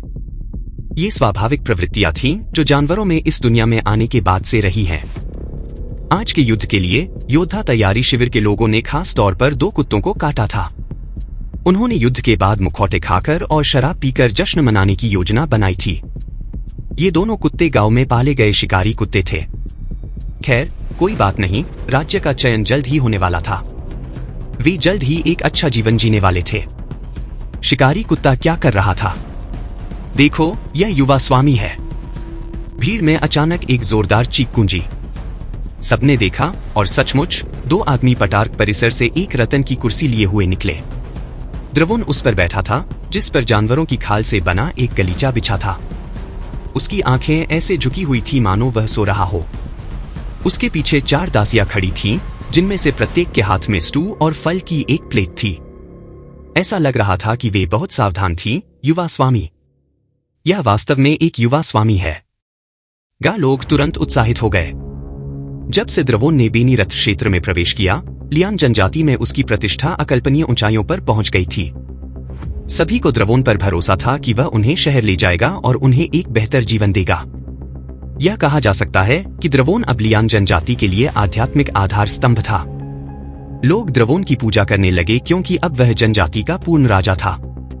वह जो भी करता, उसे लियान जनजाति का विनाशकारी समर्थन प्राप्त था। वह बिना किसी कारण के जिसे चाहे मरवा सकता था। एक शब्द ही लोगों को उसके कत्ल के हथियार में बदलने के लिए काफी था। वह जिस भी लड़की को चाहता, उसके एक ही शब्द से लोग उसे नहलाते, साफ करते और द्रवोन के बिस्तर पर भेज देते। पिछले कुछ दिनों से वह एकांत में रह रहा था। लोगों को उससे मिलने से रोका जा रहा था। जब उन्होंने आखिरकार उसे देखा तो वे कैसे उत्साहित न होती। कई 17 साल की लड़कियां खुशी से झूम उठीं। यह सच था कि विशाल जंगल की लड़कियां शक्तिशाली पुरुषों की पूजा करती थी, लेकिन एक सुंदर लड़का तारा सिंह जैसे रूखे, सांवले आदमी से कहीं बेहतर था। जंगल की लड़कियों के दिलों में सबसे आदर्श साथी द्रौवन जैसा ही कोई होता, जो बलवान और बेहद सुंदर दोनों हो। कुछ ही दिनों में द्रौवन लान जनजाति की कई लड़कियों का सपनों का प्रेमी बन चुका था। शुरू करते हैं, द्रवोन ने हल्के से कहा। उसे साफ तौर पर इस बात की परवाह नहीं थी कि मंच पर क्या हो रहा है। क्या मजाक है? ये योद्धा तैयारी शिविर के क्रूर लोग थे। उसके लिए ये सब सिर्फ भूसे के थैले थे। अगर वे अगले 100 साल भी प्रशिक्षण लें, तो भी वे स्वर्ण ड्रैगन गार्ड के द्वार को छू भी नहीं पाएंगे। लोगों को साफ पता था कि वह घमंडी है और उसके चेहरे पर थोड़ी सी तिरस्कार भरी नजर आ रही थी। लेकिन लड़कियों के समूह के लिए यह उसे और भी आकर्षक बना रहा था, जिससे वे द्रवोन की और भी ज्यादा पूजा करने लगी। वे सभी इस भव्य मुकाबले को देखने के लिए उमड़ पड़ी थीं, फिर भी युवा गुरु को कोई परवाह नहीं थी। यह रवैये में फर्क था। दौड़ शुरू करो, तारा सिंह जोर से चिल्लाया। जब से वह द्रावन के करीब आया है, वह योद्धा तैयारी शिविर का अघोषित नेता बन गया है।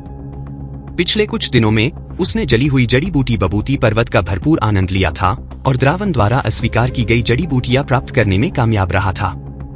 इससे तारा सिंह की शक्ति में काफी वृद्धि हुई थी। सीमित संसाधनों की स्थिति में योद्धा तैयारी शिविर का वह सदस्य जिसके पास सबसे ज्यादा संसाधन हैं, सबसे तेजी से साधना कर सकता है। उसे डर था कि दूसरे उससे ईर्ष्या करेंगे, इसलिए वह चुपके से नशा करता था। उसने अपनी शक्ति में हुई जबरदस्त वृद्धि को भी दूसरों से छुपाया। तारा सिंह को खुद नहीं पता था कि उसकी शक्ति कितनी बढ़ गई है। वह इसे मंच पर परखना चाहता था क्योंकि यही वह जगह थी जहां उसे अपनी ताकत दिखाने का मौका मिलता। इतने लंबे समय तक इसे छुपाने के बाद जब मैं मंच पर जागूंगा तो दुनिया को एक अद्भुत करतब से चकित कर दूंगा। शक्ति में उल्लेखनीय वृद्धि के बाद तारा सिंह की महत्वाकांक्षाएं बढ़ गईं। उसने पहले ही द्रौपदी का नंबर 1 योद्धा बनने की योजना बना ली थी और कोई भी उसका मुकाबला नहीं कर सकता था। विशाल जंगल में होने वाली लड़ाइयों के ज्यादा नियम नहीं थे। वे सरल थे। एक व्यक्ति एक मंच पर खड़ा होता था और बाकी लोग उस पर एक एक करके हमला करते थे। जिसके पास क्षमता होती थी वह ऊपर चढ़ सकता था। अंत में जब कोई भी मंच पर नहीं चढ़ता था तो अखाड़े में खड़ा व्यक्ति एक स्थान जीतता था और अपनी जीत के प्रतीक के रूप में एक लकड़ी का तख्ता लेता था। हालांकि ऐसी व्यवस्था अव्यवस्थित लग सकती है, लेकिन इससे दो बराबर के योद्धाओं के बीच भीषण युद्ध हो सकता था, या योद्धाओं को मंच पर तब तक एक साथ डटे रहे जब तक उनकी ऊर्जा समाप्त नहीं हो गई। योद्धा तैयारी शिविर के लोगों ने इसके बारे में बहुत गहराई से सोचने से इनकार कर दिया। उनकी शैली सरल और सख्त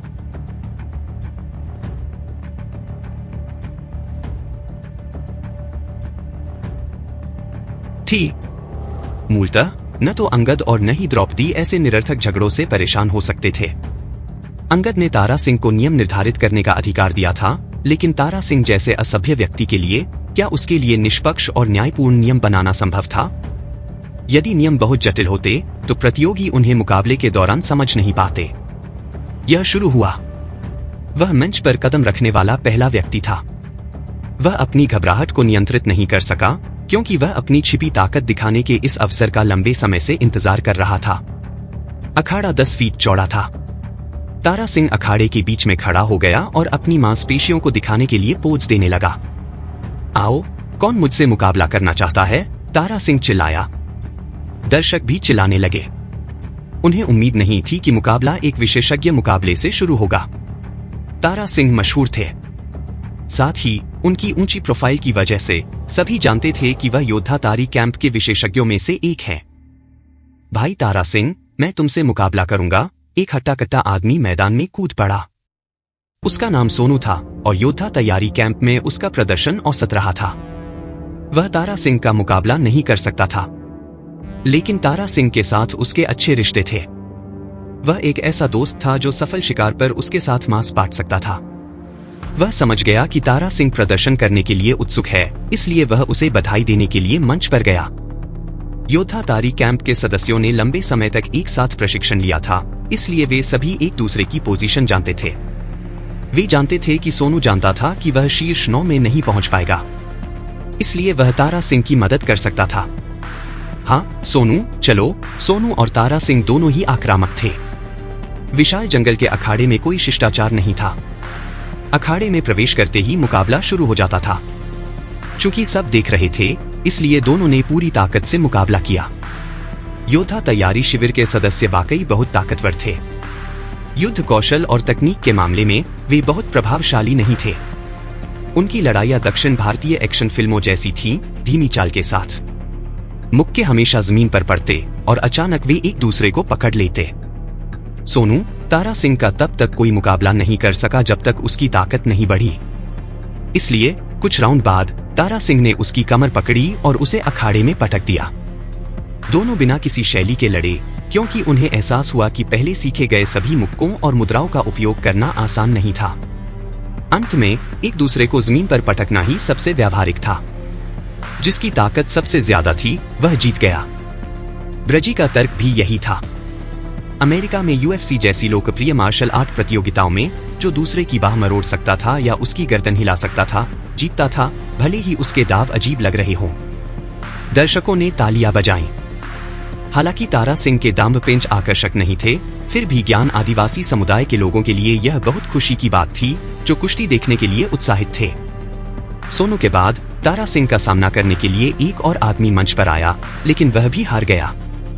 2 मुकाबलों के बाद तारा सिंह की स्थिति और बेहतर हो गई, क्योंकि वह लड़का जितना जोर से लड़ता गया उसकी हिम्मत बढ़ती गई। हाँ, और कौन आ रहा है? वह गुस्से से चिल्लाया, लग रहा है जैसे उसने अभी अभी चावल की शराब पी ली हो। लोगों को पता चल गया था कि आज उसे योद्धाओं वाली जगह मिल जाएगी। भाई तारा सिंह, मुझे भी तुम्हारे साथ एक दाव लगाने दो, एक आदमी ने धीमी दबी आवाज में कहा। जब यह आदमी मंच पर आया तो तुरंत तालियां बज उठीं। वह लक्ष्मण था। वह जन्मजात बलवान था। 15 साल की उम्र में वह 200 पाउंड का पत्थर उठा सकता था। यह अज्ञात था कि लक्ष्मण अब कितना शक्तिशाली था। लियान जनजाति में योद्धा तैयारी शिविर के प्रमुख सदस्यों के नाम भी दूर दूर तक जाने जाते थे। जब लक्ष्मण 15 साल की उम्र में 2 पत्थर उठाने में सक्षम हुआ तो वह लियान जनजाति में प्रसिद्ध हो गया। पूरी संभावना थी कि लक्ष्मण चुने गए 9 लोगों में शामिल होगा। लक्ष्मण और तारा सिंह के बीच ताकत की इस प्रतियोगिता ने भी सभी को उत्साहित किया। भाग्यशाली हा, यह अच्छा है, मैं लंबे समय से आपके साथ प्रतिस्पर्धा करना चाहता था। तारा सिंह की आंखें चमक उठीं। 1 साल पहले वह लक्ष्मण से थोड़ा कमजोर था, लेकिन इस साल उसकी ताकत में काफी बदलाव आया था। वह अपनी ताकत का परीक्षण करने के लिए एक मजबूत प्रतिद्वंद्वी की तलाश में था। लक्ष्मण मंच पर खड़े थे और तारा सिंह से 3 गज की दूरी पर खड़े थे। बिना किसी शिष्टाचार के वे एक दूसरे की ओर दहाड़ते हुए बढ़े। पुरुष इतने मांसल थे, ऐसा लग रहा था जैसे 2 बैल एक दूसरे पर हमला कर रहे हों। तारा सिंह और लक्ष्मण बिना किसी दिखावे के भिड़ गए। दोनों पुरुषों का वजन लगभग 700 पाउंड था, जो एक टियर 1 पुरुष की तुलना में 2 गुना था। ताकत में इस अंतर के कारण तारा सिंह पर अगर 1 दर्जन टियर 1 पुरुष भी हमला करें तो वह उन्हें आसानी से हरा सकता था। तारा सिंह ने शानदार प्रदर्शन किया। भीड़ में बूढ़ी सोमिया जोर जोर से चिल्ला रही थी। उसे हाल ही में द्रावण ने किसी काम से बुलाया था, इसलिए वह तारा सिंह के साथ घुल मिल गई थी और जल्द ही वे एक दूसरे के साथ घुल मिल गए। पिछली रात तारा सिंह के प्रभावशाली कारनामे को याद करके सोमिया की इच्छाएं उमड़ पड़ी। भीड़ की जय जयकार और सोमिया के समर्थन को सुनकर तारा सिंह अप्रत्याशित रूप से सशक्त महसूस कर रहा था और उसने जोरदार हमला करना शुरू कर दिया। लेकिन लक्ष्मण पीछे नहीं रहने वाला था। अपनी अपार शक्ति के साथ वह अभी भी एक महत्वपूर्ण बढ़त बनाए हुए था। योद्धा तैयारी शिविर के सदस्यों के बीच आम लड़ाइयां 7 व्यक्ति शक्ति की लड़ाइयां होती थी, इसलिए पत्थर के रोलर उठाना उनका मुख्य प्रदर्शन था और वार करने का अधिकार हासिल करने का एक तरीका। जमीन पर काफी देर तक कुश्ती लड़ने के बाद तारा सिंह आखिरकार लक्ष्मण को नीचे गिराने में कामयाब हो गया। वह नीचे दबा हुआ था और हिलने डुलने में असमर्थ था। तारा सिंह लक्ष्मण को नीचे दबा पाने में इसलिए कामयाब हो पाया क्योंकि उसने कई जड़ी बूटियां खाई थीं, जिनसे उसकी फिटनेस और सहनशक्ति बढ़ी थी। अपनी सहनशक्ति के कारण ही उसने मैच जीता था। लक्ष्मण तब तक जकड़ा हुआ था जब तक उसका दम घुटने लगा था। वह समझ नहीं पा रहा था कि तारा सिंह एक अथक बैल की तरह कैसे टिके हुए हैं। उनमें इतनी ऊर्जा कैसे थी? यह कहना होगा कि योद्धा तैयारी शिविर के एक सामान्य सदस्य में भी काफी ताकत होती थी। फिर भी 500 पाउंड का पत्थर का रोलर 8 बार उठाने के बाद उसका हाथ दर्द करने लगता था। तारा सिंह जैसा बनना आसान नहीं था। वह लड़का जितना अभ्यास करता उतना ही मजबूत होता जाता। कुछ हफ्ते बाद लक्ष्मण ने पूछा, तुम विभोर लोक में प्रवेश नहीं कर सकते, है ना? हाँ, तारा सिंह की सांसें लगभग फूलने लगी थी। तैयारी शिविर के ज्यादातर सदस्य एक घेरे में थे और वह विभोर क्षेत्र से बहुत दूर था। सांप की तरह सांस लेना, तीर की तरह सांस छोड़ना, ऐसी हालत में रहना कैसे आसान हो सकता था? तारा सिंह में थोड़ी ज्यादा ताकत थी, क्योंकि अगर वह लियान जनजाति जैसी गरीब जगह में रहता तो वह कभी भी उस क्षेत्र में प्रवेश नहीं कर पाता।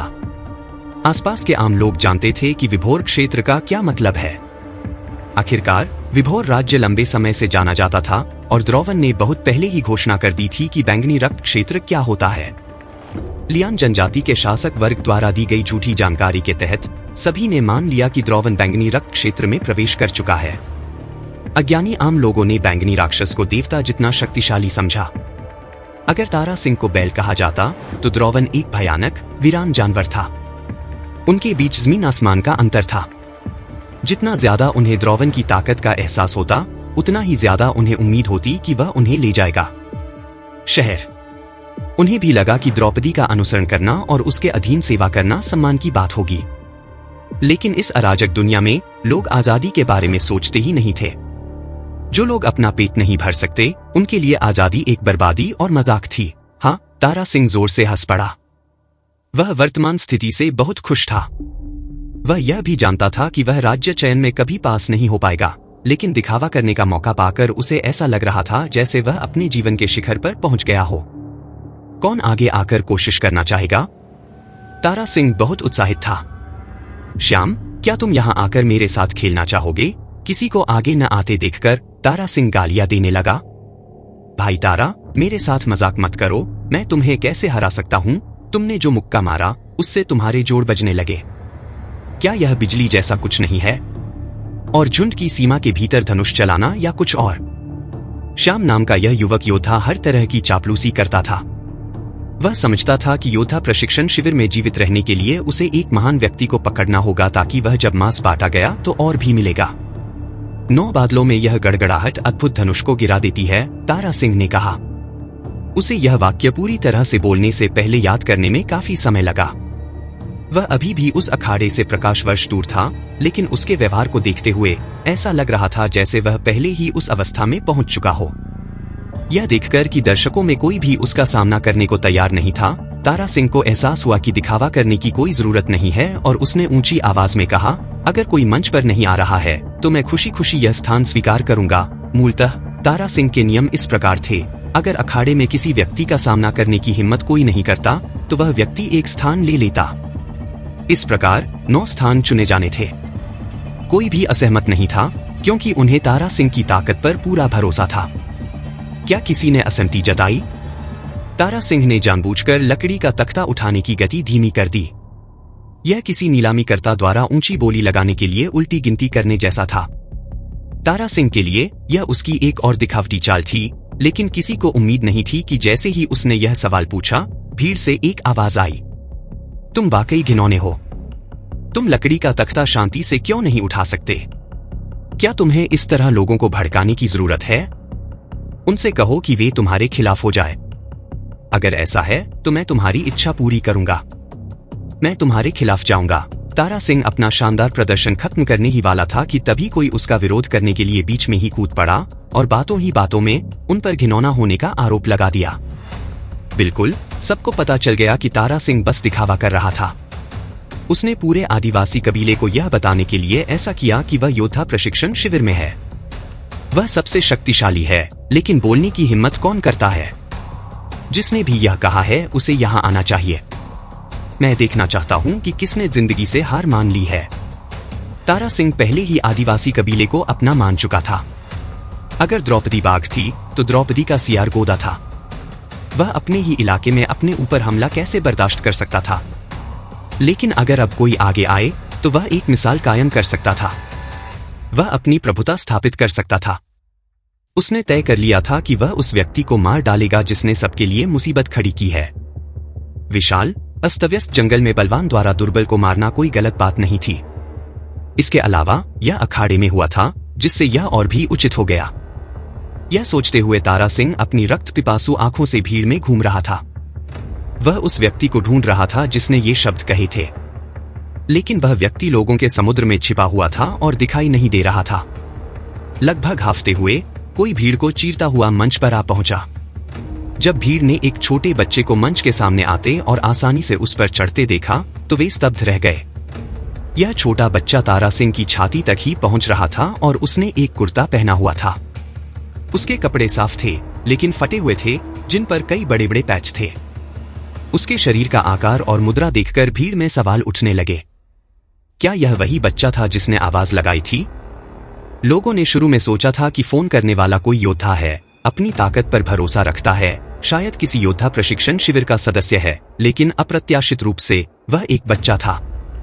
क्या वह जीना नहीं चाहता था? कोई आश्चर्य नहीं कि उसे पहले कभी नहीं देखा गया था, क्योंकि वह छोटा था और झाड़ियों के नीचे छिपा हुआ था। तुम ऐसा कैसे कर सकते हो? तारा सिंह बच्चे को अपने सामने देखकर चौंक गया। सैरवान, तुम मरे नहीं हो। सैरवान की पीठ पहले से ही भीड़ की ओर थी, इसलिए किसी ने ध्यान नहीं दिया।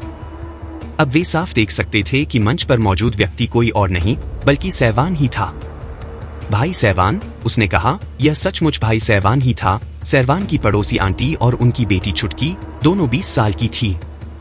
छुटकी ने सैवान को जिंदा देखकर सुखद आश्चर्य व्यक्त किया, लेकिन तत्काल दृश्य ने उसे उसके लिए चिंता से भर दिया।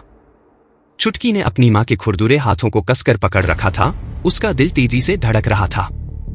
बच्चा सैवान अभी भी जीवित था, लेकिन वह इस खतरनाक आदमी का सामना करने के लिए मंच पर क्यों गया था?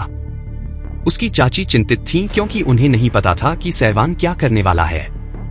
उस समय सैवान, जो मंच पर खड़ा था, धीरे से अपना शरीर लियान आदिवासी कबीले के आंगन में जानवर की खाल से बनी कुर्सी की ओर घुमाया। एक कमजोर द्रौवन वहां बैठा था। दूसरी तरफ की आंखें उसे घूर रही थी। द्रौवन अपनी सीट पर निश्चल बैठा था। फिर भी उसके आसपास बैठी 4 नौकरानियां कांपने से खुद को नहीं रोक सकी। वे महसूस कर सकती थीं कि द्रौवन अचानक एक क्रूर जानवर में बदल गया है। ऐसा कितनी बार हुआ था? हाँ, यह तीसरी बार था। द्रौवन ने अपने हाथ में चाय का प्याला नीचे रख दिया और सैवान को घूरने लगा। पहली बार वह जड़ी बूटी चुकंदर तोड़ते समय गिरने के बाद होश में आया था। दूसरी बार वह द्रौवन द्वारा गुप्त रूप से किए गए हमले के बाद बच निकला था। तीसरी बार उसे वीरान अस्थि विष और रक्त पतला करने वाली गोली दी गई। उसके रोम छिद्रों से रक्तस्राव हुआ और एक बड़े पत्थर से मारा गया। गिरने के बाद भी वह बच गया। द्रौवन की पलकें फड़क रही थी। वह सैवान को ऐसे देख रहा था जैसे कोई सांप अपने शिकार को निर्दयता और लालच से देख रहा हो। उसके शरीर में एक रहस्य था। द्रौवन को विश्वास था कि सैवान के पास एक खजाना है जो उसके जीवन की रक्षा करता है। हालांकि वह नहीं जानता था कि वह खजाना क्या है, लेकिन इससे कोई फर्क नहीं पड़ता था क्योंकि वह खजाना जल्द ही उसका हो जाएगा। सैवान को मारने के बाद वह उसे प्राप्त करेगा, फिर वह धीरे धीरे उसका परीक्षण कर सकेगा और उसके अंतिम उपयोग को समझ सकेगा। यह सोचते हुए द्रौवन धीरे धीरे अपने संयम पर लौट आया। उसके चेहरे पर शांति थी, लेकिन उसके शरीर के अंदर उत्तेजना और दुख था। उसने धीरे से अपने होंठ चाटे और खून की प्यास भड़क उठी। बहुत अच्छा, बहुत अच्छा। आखिरकार स्वर्ग मेरे लिए न्यायपूर्ण रहा। स्वर्ग ने मुझे भले ही एक गौरवशाली पारिवारिक पृष्ठभूमि नदी हो, नहीं युद्ध कला के अभ्यास के लिए आवश्यक संसाधन, और यहाँ तक कि जब मैं बैंगनी रक्त के राज्य में प्रवेश करने ही वाला था, तब भी उसने मुझे रोक दिया। लेकिन आज आपने मुझे एक अवसर दिया है। यह खजाना जो किसी की जान बचा सकता है, सीधे मेरे पास भेजा गया है। जैसा कि प्राचीन कहावत है, यदि आप अपने सामने आए के अवसर का लाभ नहीं उठाते हैं, तो नुकसान आपका ही होगा। यदि मैं स्वर्ग से मिले अपने उपहार की उपेक्षा करता हूं, तो वह भविष्य में आपको आमंत्रित करेगा। मैं, द्रवोन, निश्चित रूप से मूर्ख नहीं हूं। यह आश्चर्य की बात है कि भूख से तड़पता हुआ सैवान नाम का यह बालक इतना धन्य जीवन जी सकता है। कहना चाहिए कि मेरा जीवन धन्य है। इसे मारकर मैं खजाना ले लूंगा। जिसके हाथ में खजाना था, उसका जीवन धन्य था। द्रवोन के मन में कई विचार थे। मुस्कुराते हुए तारा सिंह द्रवोन के किसी आदेश के बिना सैवान की ओर चल पड़ा था। ये शब्द आपके थे। तारा सिंह ने कहा है, और उसने उन लोगों को गुमराह करने की एक योजना बनाई थी जो उस वीरान हड्डियों पर काम कर रहे थे। तारा सिंह ने पहले तो सोचा कि किसी योद्धा ने उसे चुनौती दी है, इसलिए वह अपनी अपार शक्ति से दूसरे योद्धा को मार सकता है। लेकिन अचानक उसका सामना इस निकम्मे छोटे बंदर सैवान से हुआ। इससे वह दिखावा करने लायक नहीं रहा। सिर्फ अपनी छाती तक पहुंचने वाले एक छोटे बंदर को मारना दिखावे के लायक नहीं था। वह सोच रहा था कि सैवान को मारने का ऐसा कौन सा तरीका अपनाए जिससे सैवान सबसे ज्यादा असहज और डरा हुआ हो। बेशक वह मैं ही था। क्या तुमने जो कहा वह बकवास नहीं था? सैवान ने अपने हाथ पीछे कर लिए, एक स्पष्ट इशारा। क्या तुम्हें इतना बेतुका सवाल पूछने की जरूरत थी? अब तारा सिंह सैवान को ऐसे देखने लगा जैसे वह कोई मूर्ख हो। उसे समझ नहीं आ रहा था कि सैवान ने उसका दिमाग दरवाजे में कुचल दिया था या नहीं, क्योंकि उसे अपने हश्र की कल्पना करनी चाहिए थी। साले, आज मेरा अपमान करके तू मूर्ख है। आज्ञाकारी होकर घुटने टेककर मुझे 100 बार प्रणाम करो, उसके बाद ही मेरा गला घोंटोगे। क्या तुम खुद करना चाहते हो या मैं तुम्हारी मदद करूं?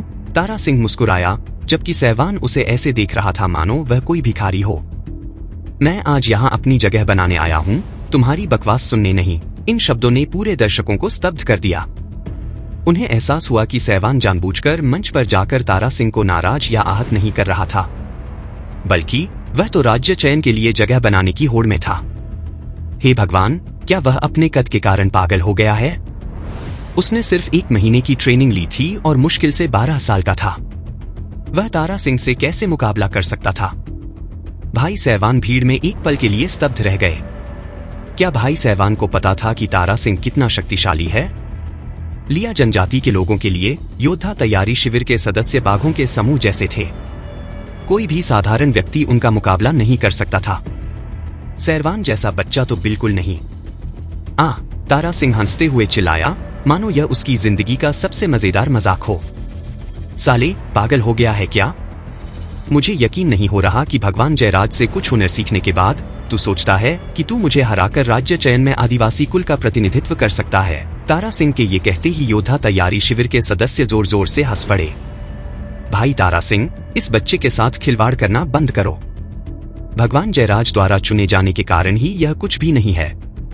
इसे लगता है कि यह अजेय है। कई लोगों ने भी यही बात कही।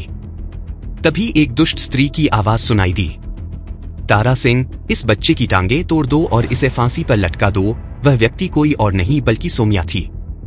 सहवान उसकी कर्कश आवाज कैसे भूल सकता था? जिस व्यक्ति ने गांव वालों को अपने घर को गोबर से घेरने के लिए उकसाया था, वह यही सोम्या थी। सहवान ने उपहास किया और सोम्या को गौर से देखा।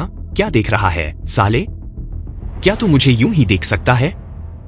देख, मैं तेरी दोनों खिलौने जैसी आंखें निकाल दूंगा, सोम्या ने आज्ञाकारी स्वर में कहा।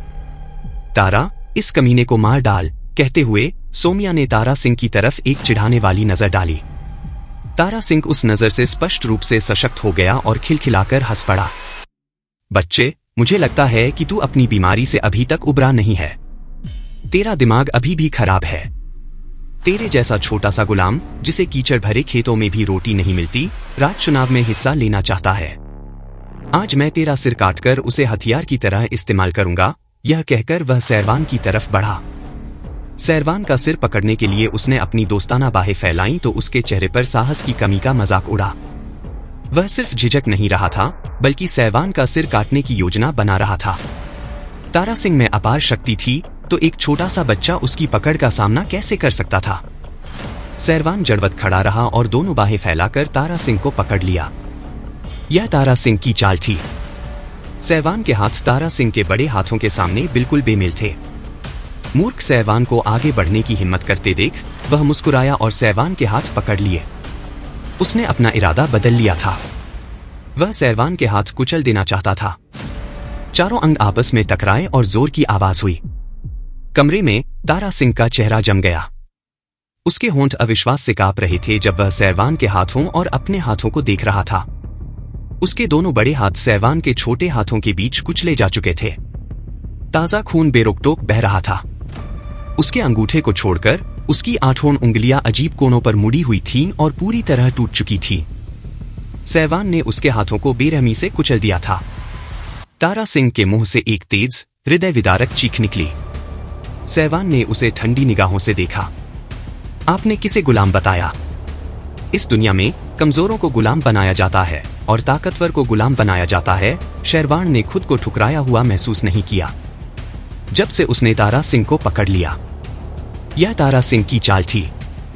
तारा सिंह के बड़े हाथों की तुलना में सहवान के हाथ पूरी तरह से बेमेल थे। मूर्ख सहवान को आगे बढ़ने की हिम्मत करते देख वह मुस्कुराया और सहवान के हाथ पकड़ लिए। उसने अपना इरादा बदल दिया था। वह सहवान के हाथ कुचलना चाहता था। चारों अंग टकराए और तेज आवाज हुई। कमरे में तारा सिंह का चेहरा जम गया। उसके होंठ अविश्वास से कांप रहे थे क्योंकि वह सहवान के हाथों और अपने हाथों को देख रहा था। उसके 2 बड़े हाथ सहवान के छोटे हाथों के बीच कुचले गए थे। ताजा खून बेरोक-टोक बह रहा था। उसके अंगूठे को छोड़कर उसकी सभी 8 उंगलियां अजीब कोनों पर मुड़ी हुई थीं और पूरी तरह से टूट गई थीं। सहवान ने उसके हाथों को बेरहमी से कुचल दिया था। आपने किसे गुलाम बताया? इस दुनिया में कमजोरों को गुलाम बनाया जाता है और ताकतवर को गुलाम बनाया जाता है। सहवान ने खुद को ठुकराया हुआ महसूस नहीं किया जब से उसने तारा सिंह को पकड़ लिया। यह तारा सिंह की चाल थी। तारा सिंह के बड़े हाथों की तुलना में सहवान के हाथ पूरी तरह से बेमेल थे। मूर्ख सहवान को आगे बढ़ने की हिम्मत करते देख वह मुस्कुराया और सहवान के हाथ पकड़ लिए। उसने अपना इरादा बदल दिया था। वह सहवान के हाथ कुचलना चाहता था। चारों अंग टकराए और तेज आवाज हुई। कमरे में तारा सिंह का चेहरा जम गया। उसके होंठ अविश्वास से कांप रहे थे क्योंकि वह सहवान के हाथों और अपने हाथों को देख रहा था। उसके दो बड़े हाथ सहवान के छोटे हाथों के बीच कुचले गए थे। ताजा खून बेरोकटोक बह रहा था। उसके अंगूठे को छोड़कर उसकी सभी 8 उंगलियां अजीब कोनों पर मुड़ी हुई थीं और पूरी तरह से टूट गई थी। सहवान ने उसके हाथों को बेरहमी से कुचल दिया था। आपने किसे गुलाम बताया? इस दुनिया में कमजोरों को गुलाम बनाया जाता है और ताकतवर को गुलाम बनाया जाता है। शेरवान ने खुद को ठुकराया हुआ महसूस नहीं किया। जब से उसने इस बर्बर दुनिया में आकर वह इस नई दुनिया के नियमों का आदी हो चुका था। उसे साफ पता था कि अगर वह एक दयालु इंसान या साधु होता जिसके हाथ खून से सने नहीं होते तो उसका फायदा उठाया जाता। सोमिया की ओर मुड़ने से पहले सहवान ने धीरे से अपना सिर हिलाया।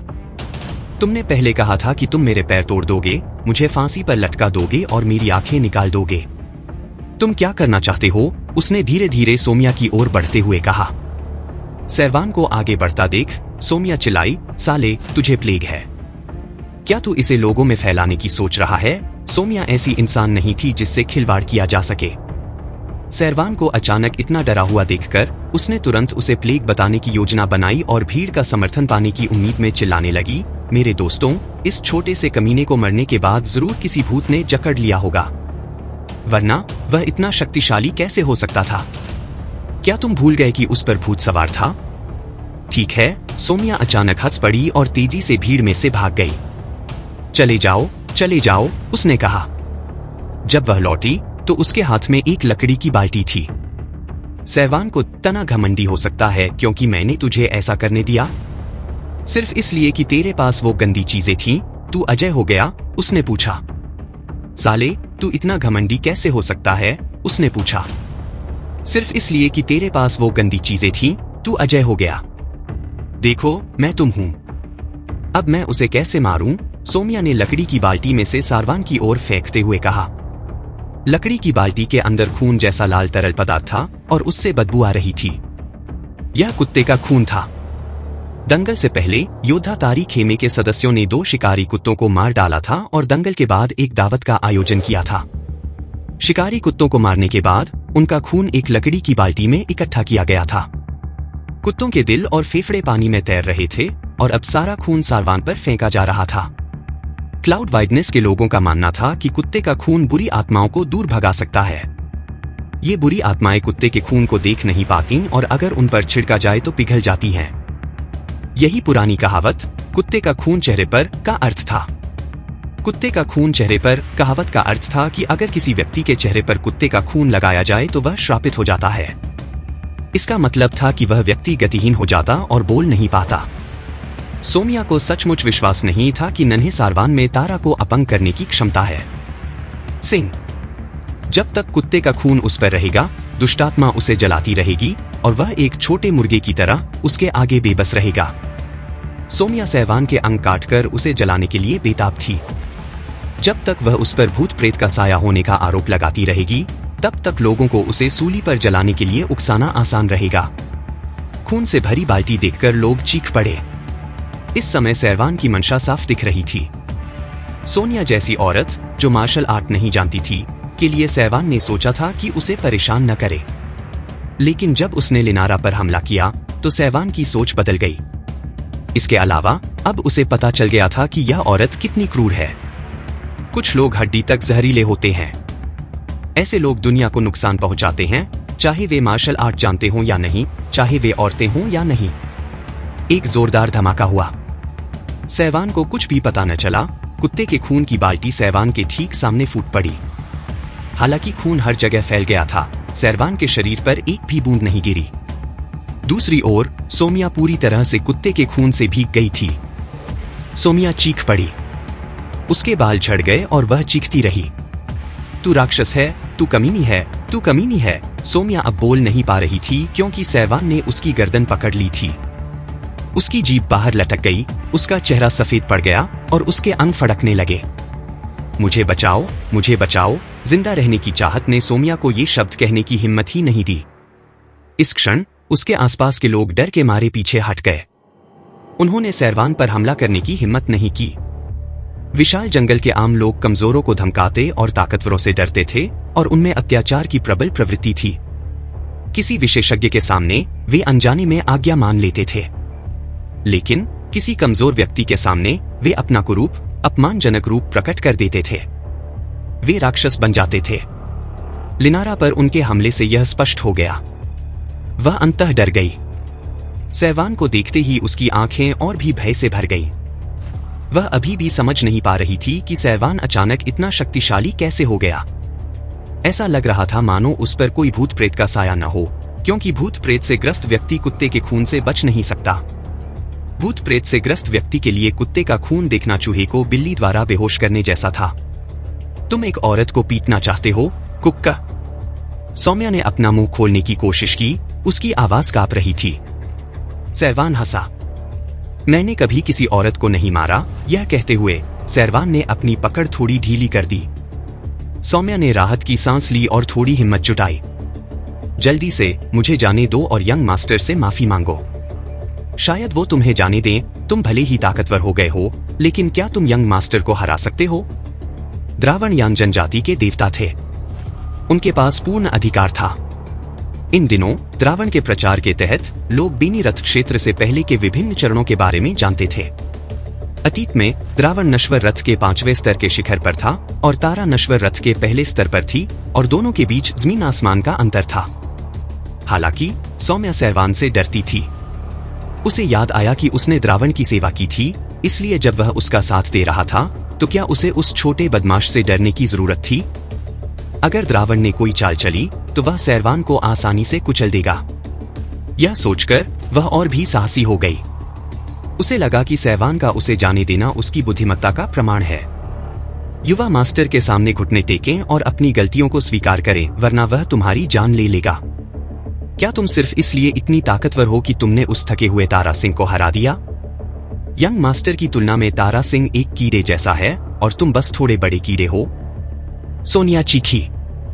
उसने सोचा कि वह सैरवान को डरा सकती है, लेकिन वास्तव में वह थी। उसने उसकी हर बात पर विश्वास किया क्योंकि बैंगनीगढ़ क्षेत्र के एक योद्धा के रूप में द्रविड़ के पास अपार शक्ति थी। पराजित तारा सिंह के लिए जो कोई भी बच्चे को नहीं हराएगा वह निश्चित रूप से मर जाएगा। सोम्या एक विकलांग व्यक्ति के साथ बिताए पुराने दिनों को याद नहीं करना चाहती थी।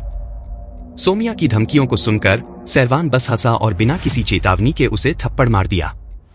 लेकिन इस थप्पड़ से सोम्या का शरीर उड़ गया। वह 3 बार हवा में लुढ़की और फिर जमीन पर जोर से गिर पड़ी। उसने पाया कि उसका बायां गाल बिल्कुल उलट गया था। उसने अपने मुंह में कुछ महसूस किया और थूकने के साथ ही उसके 10 से ज्यादा खून से सने दांत निकल आए। सैरवान ने उसका बायां हिस्सा तोड़ दिया था। सोनिया ने सैरवान की तरफ देखा और कुछ कहने की कोशिश की, लेकिन उसकी ज़बान गायब थी और उसका चेहरा विकृत हो गया था। वह एक शब्द भी नहीं बोल पाई। सैरवान को देखते ही उसकी पुतलियां फैल गईं। वह बस अंदर ही अंदर देखती रही। उसने मुश्किल से अपने होंठ हिलाए, जिससे एक बेसुरी आवाज निकली। यह आवाज बहुत पहले बदल चुकी थी, लेकिन सैरवान अब भी उसे समझ सकता था। अगर उसने सही अनुमान लगाया तो सोम्या ने उससे सवाल किया था। उसने पहले कहा था कि उसने कभी किसी औरत को नहीं पीटा। क्या मैंने ऐसा कहा था? सैरवान ने जवाब दिया। सोम्या ने मुश्किल से पलकें झपकाईं। सैरवान ने अपने हाथ रगड़े और कहा, मैंने जो कहा वह अतीत की बात है। मैं आगे से ऐसा नहीं करूंगा। जो पिटाई के लायक है उसे पिटाई मिलेगी। अगर सोम्या सैरवान को डांटती तो ठीक था, लेकिन उसे उसकी बहन को कभी परेशान नहीं करना चाहिए था। सैरवान के लिए यह कल्पना करना मुश्किल था कि लिनारा उस दिन कैसे बच पाई होगी जब उसे उसके गायब होने और समूह की घेराबंदी के बारे में पता चला। लिनारा इस अजीब दुनिया में उसकी सबसे करीबी रिश्तेदार थी।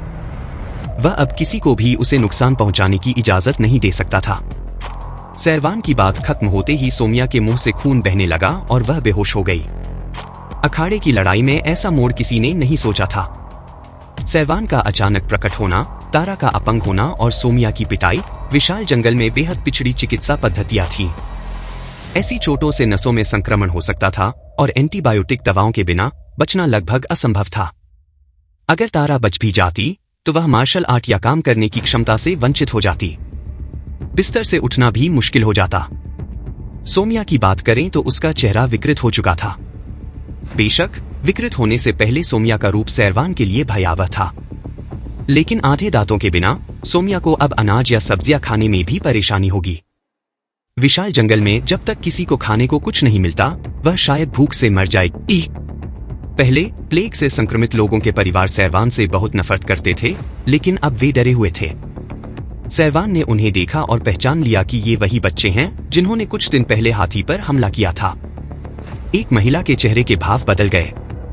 वह तुरंत कांप उठी और अपने बच्चे को ढक लिया। आवाज आई, उस समय सोम्या ने तुम्हारे घर को जलाने के लिए उकसाया था। लियान जनजाति के कई लोग जानते थे कि एक बार सैरवान पहले की तरह ताकतवर होकर लौटेगा तो वह अपने घर को जलाने और लिनारा को घेरने की समस्या जरूर सुलझा लेगा। सैरवान कुछ कदम आगे बढ़ा। महिला का चेहरा और भी पीला पड़ गया। गोबर फेंकने की घटना भी इसी सोम्या ने भड़काई थी। गोबर फेंकने वाले बच्चे सैरवान की उम्र के थे और उनमें से कुछ तो उससे भी ज्यादा ताकतवर लग रहे थे। आमतौर पर कोई भी बच्चा सैरवान जैसे बच्चे पर ध्यान नहीं देता, लेकिन आज वह डरा हुआ था। क्या तुम्हें सच में लगता है कि तुम्हारे आदमियों पर यह महामारी मेरी वजह से आई है? सैरवान के शब्दों में जहर का इंजेक्शन लगा हुआ था, इसीलिए यह मीलों दूर से भी सुना जा सकता था। इससे सब समझ गए, सब स्तब्ध रह गए। यह खबर कौन जनजाति के कुलीन वर्ग ने जारी की थी? यह गलत कैसे हो सकता है? उन्हें और कुछ समझ नहीं आ रहा था। सैरवान प्लेग से संक्रमित था और उस पर भूत सवार था और वह दर्जनों मीटर ऊंची चट्टान से गिर गया। वह कैसे नहीं मर सकता था? और फिर तारा सिंह को हराना उसके लिए कैसे संभव था? अब भी कई गांव वालों को यकीन नहीं हो रहा था कि सैरवान ने तारा सिंह को 2 बार अपंग बना दिया था। वे जानते थे कि सैरवान ने जयराज के साथ युद्ध कला का अभ्यास किया था, लेकिन उसने केवल 1 महीने का अभ्यास किया था। वह तारा सिंह से ज्यादा शक्तिशाली कैसे हो सकता है, जो दशकों से अभ्यास कर रहा था? हमारे आदमियों का क्या? महिला ने कांपते हुए पूछा, और सैरवान अपनी आंखों के कोने से देख सकता था कि द्रवोन पहले से ही वहां खड़ा था। उसकी आंखें उसे किसी जहरीले सांप की तरह घूर रही थी। शीतलता, जानलेवा इरादे और लालच, सांप के सारे गुण। सैरवान जानता था कि द्रौपदी उसे धमका रही है, फिर भी उसने द्रौपदी की निगाहों का सामना किया और निडर होकर कहा, उजाड़ की हड्डियां जहरीली होती हैं। तुम्हारे आदमी उजाड़ की हड्डियों के शुद्धिकरण के कारण ही मरे हैं। इसका मुझसे कोई लेना देना नहीं है। सैरवान की आवाज दूर दूर तक गूंजी और सभी ने उसे साफ सुना। उसके गले में एक पल में क्रोध भड़क उठा। उजाड़ की हड्डियां जहरीली होती हैं। हमारे लोग उजाड़ की हड्डियां खाने से मर गए। गांव वाले स्तब्ध रह गए और उन्माद में चर्चा करने लगे। अगर आज कोई कमजोर सैरवान यह बात कहता तो कोई उस पर। लियान कबीलाई कबीले के उच्च वर्ग के होने के नाते उनके आपसी हित थे और उनमें से कुछ असोमिया जैसे थे। वे वेन कबीलाई कबीले के उच्च वर्ग के लिए जमीन के रखवाले थे, जो सूचना देने और अफवाहें फैलाने के लिए जिम्मेदार थे। ऐसा करके उच्च वर्ग उन्हें अतिरिक्त भोजन देता था। कुछ गांव वालों की शंकाएं देखकर इन लोगों ने कहा, तुम्हें लगता है कि वह छोटा बंदर बलवान है? वह तो युवा स्वामी के सामने कुछ भी नहीं है। अगर उसने तारा सिंह को हरा भी दिया तो क्या हुआ? वह तो हमारी तरह ही एक साधारण इंसान है। जहां तक युवा स्वामी की बात है, वह तो पहले ही रक्त क्षेत्र में पहुंच चुका है। क्या तुम्हें पता भी है कि रक्त क्षेत्र क्या है? हमारा सोंगलिंग जयराज भी रक्त क्षेत्र में था और वह लगभग आकाश में रहने वाले किसी देवता जैसा था। उस समय सभी जानते थे कि जयराज एक विशालकाय जानवर पर सवार होकर एक विशाल वृक्ष को एक छोटे से वार से गिरा देता है। राक्षस की शक्ति भयानक थी। उसके सामने तारिन को कुश्ती में हराना कुछ भी नहीं था। सैरवान, हम भले ही शक्तिशाली लगें, लेकिन युवा स्वामी के सामने तो वह कुछ भी नहीं है। लेकिन वह कुछ ही दिनों में राज्य चयन में अपने चरम पर नहीं पहुंच पाता। बेशक द्रौवन राज्य चयन में सैरवान की संभावनाओं को प्रभावित नहीं होने देना चाहता था। यह उसके जीवन की सर्वोच्च प्राथमिकता थी, जिसमें असफलता की कोई गुंजाइश नहीं थी। कोच, आप उसकी ताकत के बारे में क्या सोचते हैं? गश्त लगा रहे मीडियन तारा सिंह को आसानी से अपंग कर देने और यहाँ तक कि उसकी मुट्ठी भी कुचल देने की क्षमता के कारण द्रौवन को विश्वास था कि सैरवान नश्वर रथों के तीसरे लोक से भी ऊपर है और उसमें 1000 गुना ताकत है। हालांकि द्रौवन को यकीन नहीं था कि सैरवान ने अपनी रेनू के लिए माइक खोला था या नहीं। अंगद ने कहा, हम सभी ने सैरवान को कम करके आका था। मुझे उसकी ताकत के बारे में यकीन नहीं है, लेकिन मैं एक बात जानता हूँ, उसकी बुद्धि और सोच एक 12 साल के बच्चे से कहीं बढ़कर है। जो कोई भी उसके खिलाफ जाएगा और उसके साथ बच्चों जैसा व्यवहार करेगा, वह बुरी तरह हारेगा। अंगद के शब्दों में द्रोण का सूक्ष्म संदर्भ था। द्रोण को उससे निपटने में कठिनाई हुई क्योंकि उसने कभी नहीं सोचा था कि एक दिन उसकी तुलना एक बच्चे से की जाएगी, लेकिन उसे यह स्वीकार करना पड़ा कि पिछले मुकाबलों में सहवान ने उसे धोखा दिया था। यह बच्चा बेवकूफी कर रहा है। उसे हमेशा से पता था कि मैं उसे मारने वाला हूँ, लेकिन उसने ऐसा दिखावा किया कि उसने ऐसा नहीं किया, जिससे मैं बेपरवाह हो गया। इतनी कम उम्र में वो इतनी बड़ी साजिश कैसे रच सकता है? द्रोण को यकीन नहीं हुआ और अब सहवान एक समस्या बन गया। ट्रेनर, आज मेरा शरीर कुछ भी करने की हालत में नहीं है। क्या प्रशिक्षक इस टूटे हुए कमीने को मेरे लिए पकड़ सकता है? द्रोण के अनुरोध पर अंगद चुप हो गए। अंगद ने यह भी अनुमान लगाया कि सहवान के साथ कोई भाग्यशाली घटना घटी होगी। उदाहरण के लिए, जड़ी बूटियां इकट्ठा करते समय कोई खजाना खाने से उसकी शक्ति में तेजी से वृद्धि हुई होगी। यही एकमात्र कारण था, और यह भी समझ में आता था कि वह पूर्वी नदी में गिरने के बाद भी बच गया था। जहां तक इस खजाने की बात है, यह पहला अजगर था। यह अजगर के जहर को बेअसर करने में सक्षम था। इसलिए यह कहा जा सकता था कि यह खजाना फ्रॉस्ट अजगर की उजड़ी हुई हड्डियों से भी ज्यादा कीमती था। लेकिन वे क्या कर सकते थे? खजाना सहवान पहले ही खा चुका था। इसे वापस पाना मुश्किल होगा। अगर इसे वापस पा भी लिया जाता, तो भी अंगद के मन में इसके बारे में कोई लालच नहीं था, क्योंकि वह एक दुश्मन द्वारा घायल कर दिया गया था जिसने उसकी मध्यिका काट दी थी, जिससे वह युद्ध पथ पर आगे नहीं बढ़ पा रहा था। बलियान जनजाति के कुल में अंगद की स्थिति एक दीर्घकालिक अतिथि की थी, द्रोण की नहीं। अंगद, जो गुर्गा था, ने कहा, द्रोण, कई साल पहले मैंने इसका बदला चुका दिया था, तुम्हारे दिवंगत दादाजी का एहसान। मैंने उनसे वादा किया था कि मैं लैन जनजाति के कबीले की रक्षा करूंगा और तुम्हें मार्शल आर्ट सिखाऊंगा। लेकिन मैंने कभी नहीं कहा कि मैं किसी को मारने में तुम्हारी मदद करूंगा। नहीं, मैंने कहा था कि मैं तुम्हारे बुरे कामों में तुम्हारी मदद करूंगा।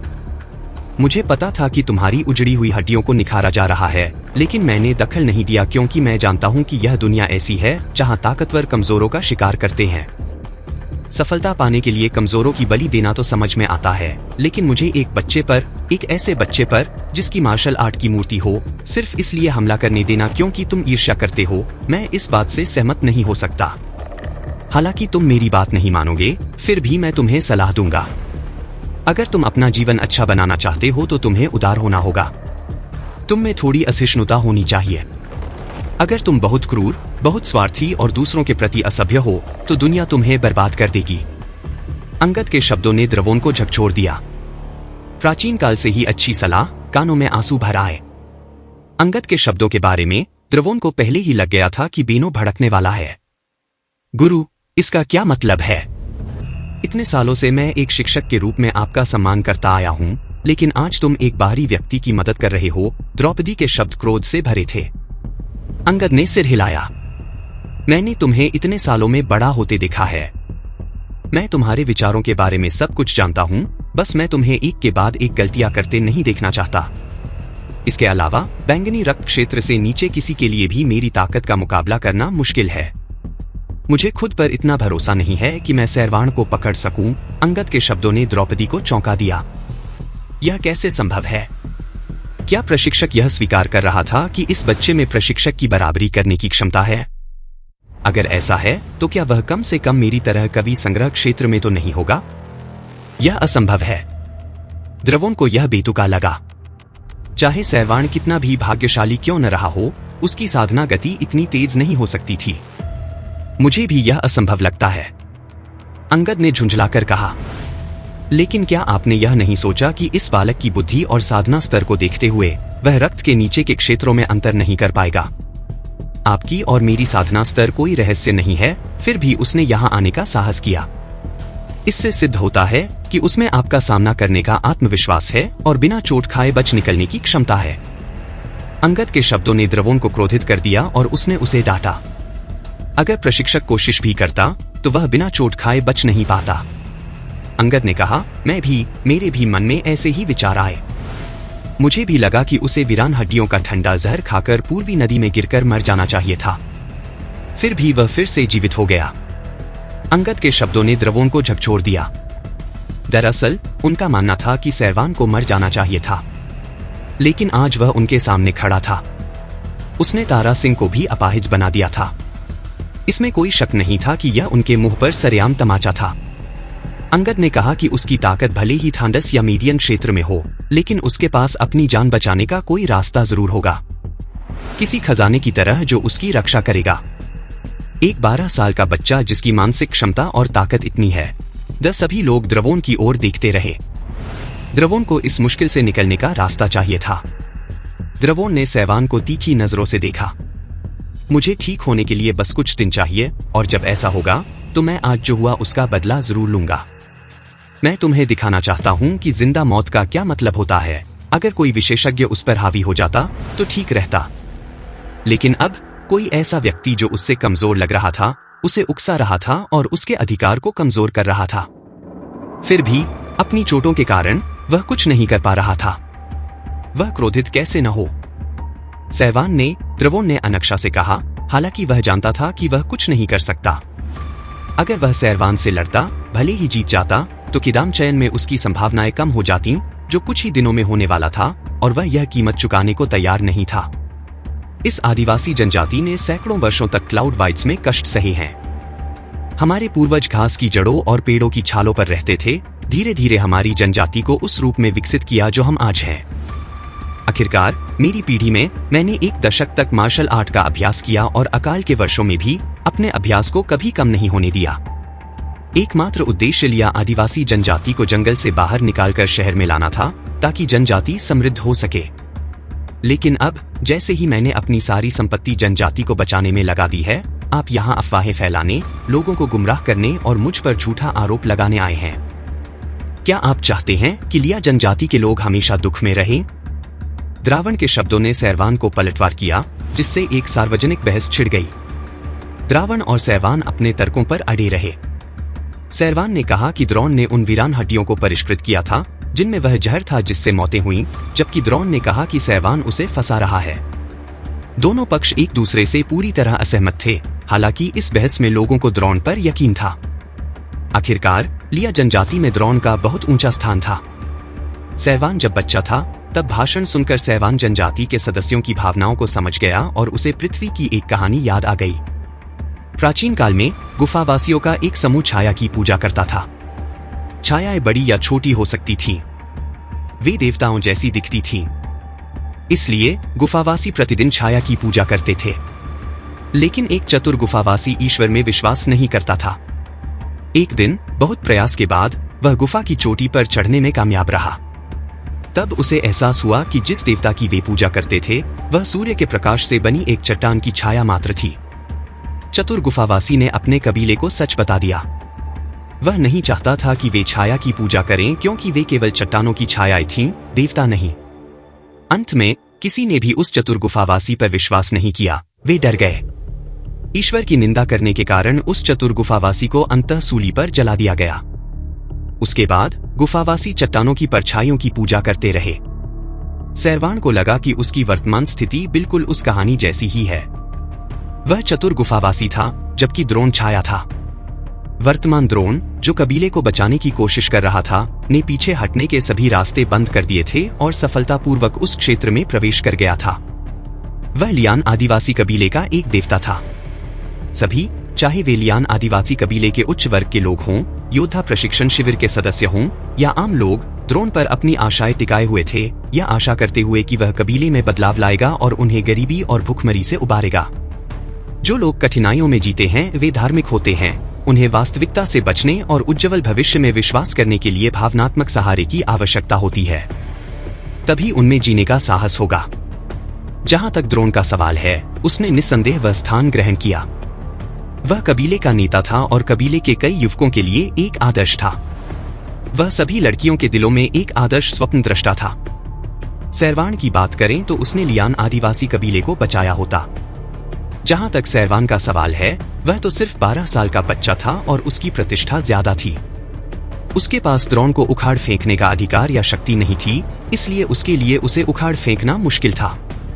इसके अलावा सैरवान के पास कोई सबूत भी नहीं था। अगर उसके पास होता भी, तो शायद कोई उस पर विश्वास ही नहीं करता। अगर द्रोण को उखाड़ फेंका जाता तो यह उस बेचारे की आध्यात्मिक आशा को कुचलने के समान होता।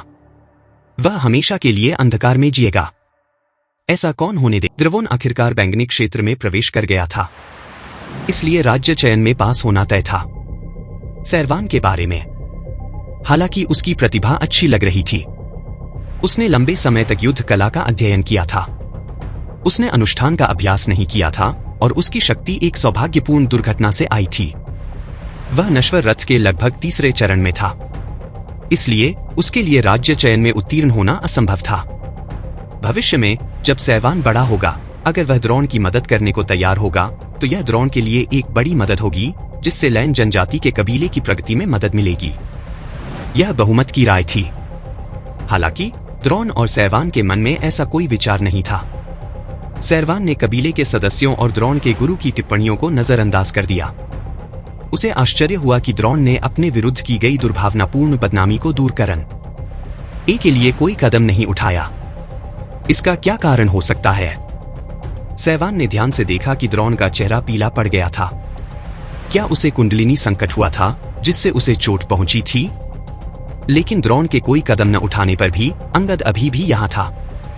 सैरवान को समझ नहीं आया कि द्रोण ने कोई कदम क्यों नहीं उठाया और लोगों की शंकाओं को क्यों नजरअंदाज किया। दरअसल सैरवान के लिए यह फायदेमंद ही था कि द्रोवन ने आज कोई चाल नहीं चली। उसकी ताकत कम समय में ही तेजी से बढ़ गई थी, इसलिए उसे पूरा विश्वास था कि समय के साथ वह द्रोवन से आगे निकल जाएगा और जब बदला लेने का समय आएगा तो उसे द्रोवन से डरने की कोई जरूरत नहीं होगी। सैरवान निस्संदेह जीतेगा। अगर अंगद भी बीच में आ जाता तो सैरवान को डरने की कोई जरूरत नहीं होती। सैरवान की आज की उपस्थिति राज्य चयन में एक योग्य स्थान सुनिश्चित करने के लिए थी। यह इस लक्ष्य को प्राप्त करने के लिए पर्याप्त था। युवा गुरु, आपने कहा था कि मैं लुंग जनजाति के कबीले को समृद्ध बनाने के लिए आपके साथ शामिल होऊंगा। अगर ऐसा है तो क्या आप मुझे राज्य चयन में भाग लेने देंगे? सैरवान ने मंद मुस्कान के साथ पूछा। द्रोवन ने भौहें चढ़ाई। वह जानता था कि उसे सार्वजनिक रूप से अस्वीकार करने का उसके पास कोई कारण और कोई मतलब नहीं था। गोल्डन ड्रैगन गार्ड अगले दिन यहां होगा और सैरवान ने अब कबीले के सामने अपनी ताकत साबित कर दी थी। गोल्डन ड्रैगन गार्ड का राज्य चयन का उद्देश्य शक्तिशाली व्यक्तियों का चयन करना था। जो भी शक्तिशाली या क्षमतावान होगा उसे भर्ती किया जाएगा। वे निश्चित रूप से सैरवान की भागीदारी को स्वीकार करेंगे, क्योंकि उसे बस ड्रैगन गार्ड के राजदूतों के सामने अपनी ताकत का प्रदर्शन करना था। द्रोवन के पास यह तय करने का कोई अधिकार नहीं था कि राज्य चयन में कौन भाग लेगा, क्योंकि यह लियान जनजाति द्वारा आयोजित नहीं किया गया था। बेशक सैरवान, आपकी साधना अवधि छोटी रही है। मैं आपको केवल राज्य चयन में भाग लेने की अनुमति दे रहा हूं ताकि आप अपने क्षितिज का विस्तार कर सकें। यह अनुभव आपके भविष्य के विकास में मदद करेगा। आपको शायद एहसास नहीं है कि राज्य चयन प्रक्रिया कितनी कठिन है। 1000 मील में फैले इस क्षेत्र में पूरे क्षेत्र से केवल 20 जनजातियों का चयन किया जाएगा। उन 20 में से लगभग 3/4 नेगी जनजाति से आएंगे, जो जनजातियों में सबसे बड़ी है। नेगी जनजाति के पास लोग और संसाधन दोनों थे। द्रोवन ने नेगी जनजाति से प्रथम अजगर की उजाड़ हड्डियां प्राप्त की थी। संसाधनों के अलावा नेगी जनजाति की संपत्ति भी असाधारण थी। नेगी वंश की युवा पीढ़ी अपने मध्य से लेकर अंतिम वर्षों या यहाँ तक कि अपने चरम वर्षों में योद्धा थे। वे उनके संरक्षण में थे। उनके पास साधना तकनीकों की विरासत भी थी। एक छोटा कबीला नेगी कबीले से कैसे मुकाबला कर सकता था? इसलिए केवल 20 लोगों के कोटे के साथ छोटे कबीलों के लिए केवल 3 या 4 स्थान ही बचे थे। दर्जनों छोटे कबीलों में से 3 या 4 चुनना एक कठिन काम था। द्रावण ने आगे कहा, नेगी कबीला एक विशाल कबीला है। उनकी आबादी हमसे सैकड़ों गुना ज्यादा है। नेगी कबीले के कुछ युवा कुंतोपेल लोक तक पहुंच चुके हैं। खासकर नेगी कबीले के 3 युवा गुरु, वे और भी ज्यादा प्रसिद्ध हैं। एक छोटे कबीले में जन्मे होने के नाते उनसे मुकाबला करना नामुमकिन है। जहां तक राज्य चयन की बात है, अगर आप माल रक्त के क्यूई गैदर लोक के 5वें चरण में नहीं हैं, तो आप इसे भूल सकते हैं। यहां तक कि द्रावण, जो पर्पल प्रोटेक्टोरेट में प्रवेश करने में असफल रहा था, भी काफी दबाव का सामना कर रहा था। माल रक्त के लिए पार रक्त से मुकाबला करना नामुमकिन था। वे केवल माल रक्त लोक के लोगों से ही मुकाबला कर सकते थे और माल रक्त पावई चरण तक पहुंचना एक आसान प्रवेश था। जब मैं चयन में पास हो जाऊंगा तो मैं तुम्हारी मदद करूंगा। अगर तुम कुछ हासिल कर सको तो यह कबीले के लिए अच्छी बात होगी, द्रोण ने अनिच्छा से कहा। वह स्वाभाविक रूप से नहीं चाहता था कि सैवान राज्य चयन में भाग ले, क्योंकि इसका मतलब था कि चयन के दौरान उसके पास सैरवान पर हमला करने का कोई रास्ता नहीं होगा। इसके अलावा सैरवान का विकास बहुत तेजी से हो रहा था। हालांकि सैवान ने अपनी शक्ति एक भाग्यशाली वस्तु से प्राप्त की थी, फिर भी उसका विकास इतनी तेजी से हो रहा था कि द्रोण भी चिंतित था। द्रोण को यह पसंद नहीं था कि कोई चीज उसके नियंत्रण से बाहर हो जाए। वह सैरवान को जल्द से जल्द हटाना चाहता था, खासकर जब सैरवान इसके लिए तैयार न हो। द्रोण अभी भी उस वस्तु के बारे में चिंतित था जो सैरवान के जीवन की रक्षा कर रही थी। सैरवान को मारने का मतलब था कि खजाना उसका हो जाएगा, इसलिए मैं युवा गुरु को उनके मार्गदर्शन के लिए धन्यवाद दूंगा। सैरवान ने व्यंग्य के साथ मार्गदर्शक शब्द पर जोर दिया। युवा स्वामी, आप ठीक नहीं लग रहे हैं। क्या आपकी तबीयत ठीक नहीं है? सैरवान कुछ कदम आगे बढ़ा और बोला, युवा स्वामी, आप ठीक नहीं लग रहे हैं। क्या आपकी तबीयत ठीक नहीं है? द्रोण घबरा गया। सैरवान को शक हुआ कि वह घायल हो गया है। शिक्षक अंगद, द्रोण गुस्से से चिल्लाया। अंगद आया और सैरवान के कान में धीरे से फुसफुसाया, छोटे भाई, मैं आज तुम्हारे खिलाफ नहीं जाऊंगा, क्योंकि मैं एक युवा योद्धा के रूप में तुम्हारा सम्मान करता हूं। क्या तुम्हें इतना कठोर होने की जरूरत है? अंगद के शब्दों ने सैरवान को रोक दिया। वह चुपचाप शब्दों का उच्चारण करना नहीं जानता था, इसलिए वह केवल अंगद को देख सका और अपनी मुट्ठियां भींच सका। इसीलिए अंगद ने कोई कदम नहीं उठाया। हालांकि अंगद आदिवासी कबीले के शासक वर्ग में से एक था, लेकिन उसमें दास्ता की गहरी भावना थी और द्रोण के बुरे कामों में उसकी कोई भूमिका नहीं थी। प्रशिक्षक अंगद सही कह रहे हैं, छोटा। मैं उनका धन्यवाद करता हूं।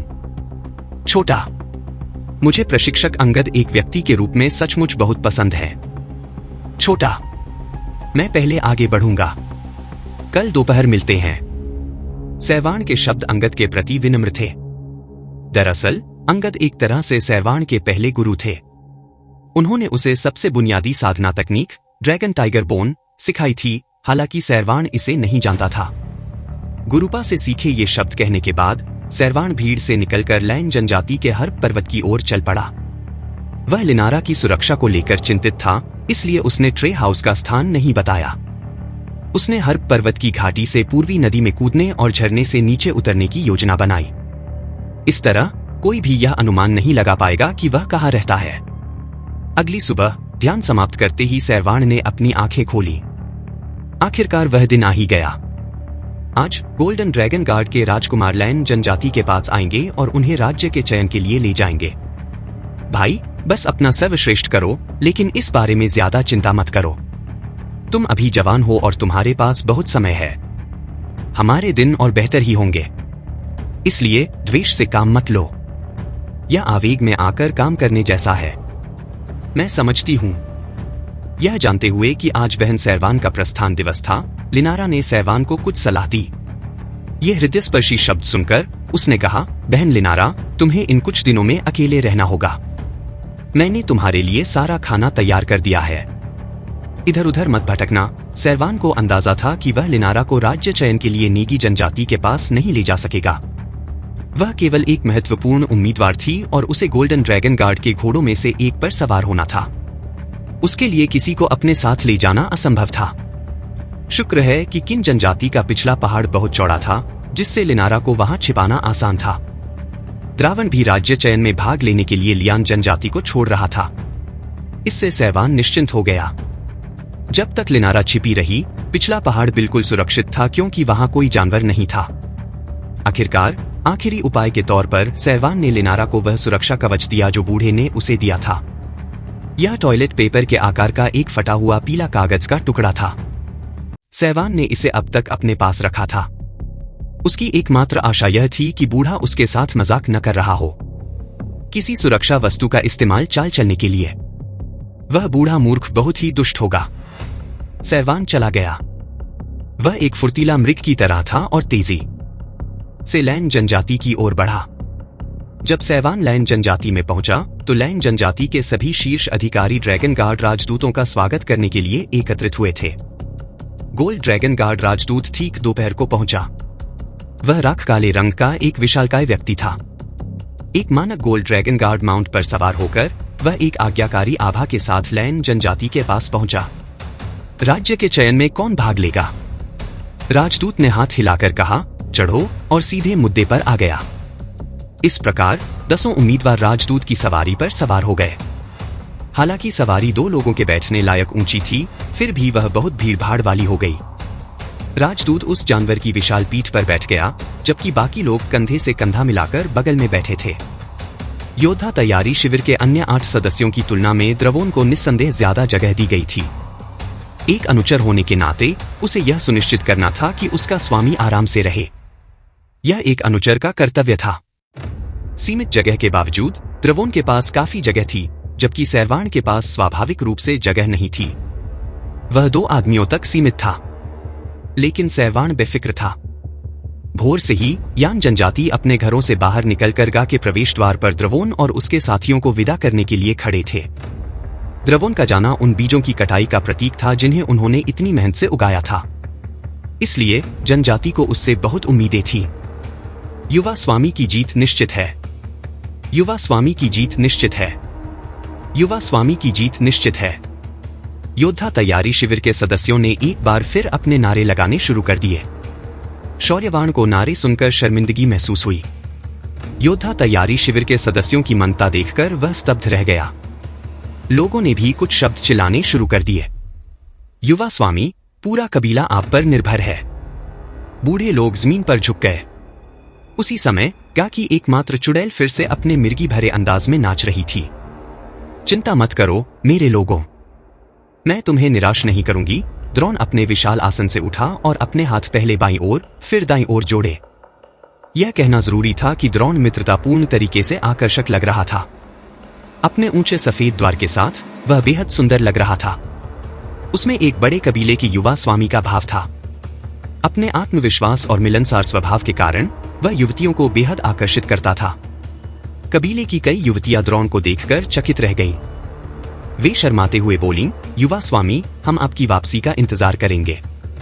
चिंता मत करो, जब मैं शहर में प्रवेश कर अपना क्षेत्र निर्धारित कर सकूंगा और अपने परिवार का कुल स्थापित कर सकूंगा, तो तुम सब मेरे साथ आ सकते हो और मेरे परिवार के कुल के नागरिकों का पहला समूह बन सकते हो। द्रावन के विश्वास भरे शब्दों ने ग्रामीणों को उत्साह से लाल कर दिया, मानो उन्होंने अभी अभी एक बोतल पी हो। उन लड़कियों के लिए द्रावन की निजी दासी या यहाँ तक कि उसकी शयनदासानी बनने के सपने उमड़ पड़े थे। युवा स्वामी का अनुसरण करने में सक्षम होना एक बड़ी खुशी थी। कई युवा लड़कियों के मन में ऐसे विचार आते थे जो उनसे मोहित हो जाती थी। सैवान उदासीनता से खड़ा दिख रहा था, यह जानते हुए कि उसे विदाई नहीं दी जाएगी। अचानक उसने एक डरपोक आवाज सुनी, भाई सैवान, तुम्हें कड़ी मेहनत करनी होगी। छुटकी तुम्हारे लौटने का इंतजार करेगी। सैवान यह देखकर दंग रह गया कि एक छोटी बच्ची फटे पुराने कपड़े पहने उसे घबराहट से देख रही थी। उन धीमी कराहटों ने बहुत कुछ कह दिया। यह राधा थी, पड़ोस की चाची की बेटी। द्रौपद को विदाई दे रही सभी युवा लड़कियों के बीच अकेले सैवान का नाम पुकारना बहुत साहस का काम था। छुटकी सैवान ने राधा को इशारा किया। वह यह देखकर बहुत प्रभावित हुआ कि छोटी लड़की का चेहरा कैसे खिल उठा। चिंता मत करो, मैं सुरक्षित वापस आ जाऊंगा। ठीक है, छुटकी ने जोर से सिर हिलाया। बच्चे सैवान, अगर तुम चयन में पास नहीं हुए तो कोई बात नहीं, निराश मत हो क्योंकि तुम अभी छोटे हो। तुम केवल 12 साल के हो। चाची पास में खड़ी चिल्ला रही थी। चिल्लाते हुए उन्होंने टोकरी से एक सब्जी का पकोड़ा रास्ते में खा लेना। सैवान भावुक हो गया जब उसने कुछ ही अनाज से बनी सब्जी पकौड़ी देखी। वह अपनी सीट से नीचे उतरा और सब्जी पकौड़ी स्वीकार कर ली। बदले में उसने चाची को एक उपहार दिया। सैवान को एक कपड़े का थैला दिया गया। चाची, इसे तभी खोलना जब आप घर लौटें। यह कहते हुए सैवान चाची की प्रतिक्रिया की प्रतीक्षा किए बिना उस दिन जानवर की पीठ पर वापस कूद गया। इस समय ड्रैगन गार्ड राजदूत जानवर को आगे ले जाने लगा। दूर से सैवान का आकार सिकुड़ता देख राधा हाथ हिलाती रही। लैन उपनाम वाली कुछ महिलाओं ने चाची के परिवार को तिरस्कार से देखा। निश्चित रूप से उस बच्चे के साथ आपके अच्छे संबंध हैं। यह आपका कोई काम नहीं है। राधा ने अपना छोटा मुर्गा लिया। महिलाएं बेकाबू होकर हंस पड़ी। यह छोटी लड़की वास्तव में मोहित है। वह बच्चा सैवान सोचता है कि वह मुख्य प्रतियोगियों में से एक है। वह सोचता है कि उसने राज्य चयन में भाग लेने के लिए यंग मास्टर का अनुसरण किया। क्या उसने अपनी ताकत पर भी गौर किया है? यंग मास्टर वाकई बहुत अच्छे इंसान हैं, तो क्या हुआ अगर वो बच्चे को अपने साथ ले गए? यंग मास्टर तो बस उसे जिंदगी का तजुर्बा देने और अपने कामों के लिए इस्तेमाल करने ले जा रहे हैं।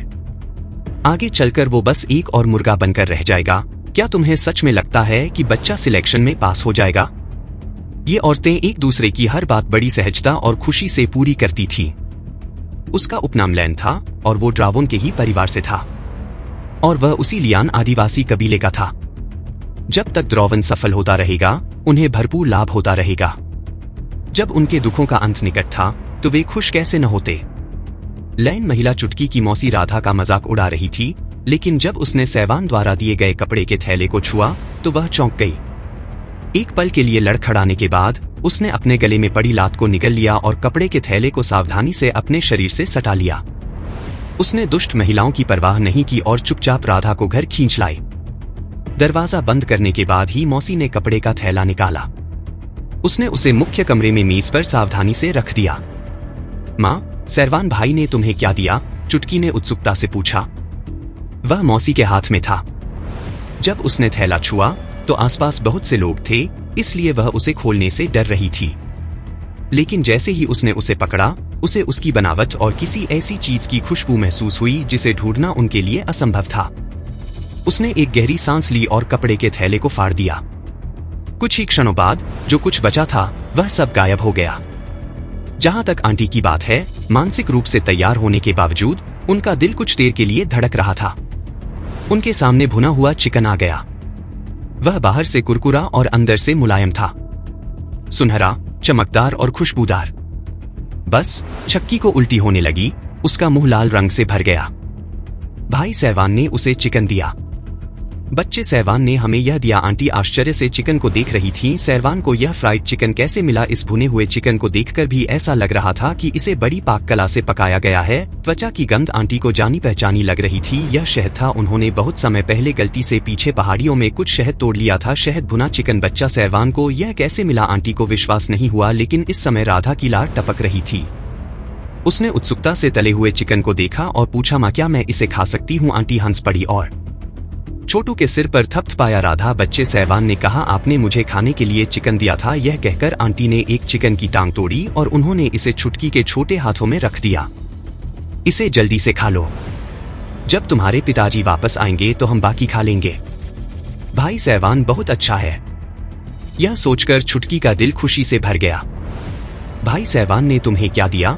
छुटकी ने उत्सुकता से पूछा। यह बुआ के हाथ में था।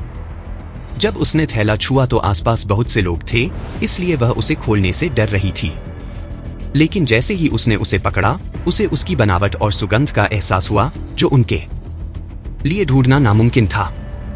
उसने एक गहरी सांस ली और कपड़े का थैला फाड़ दिया।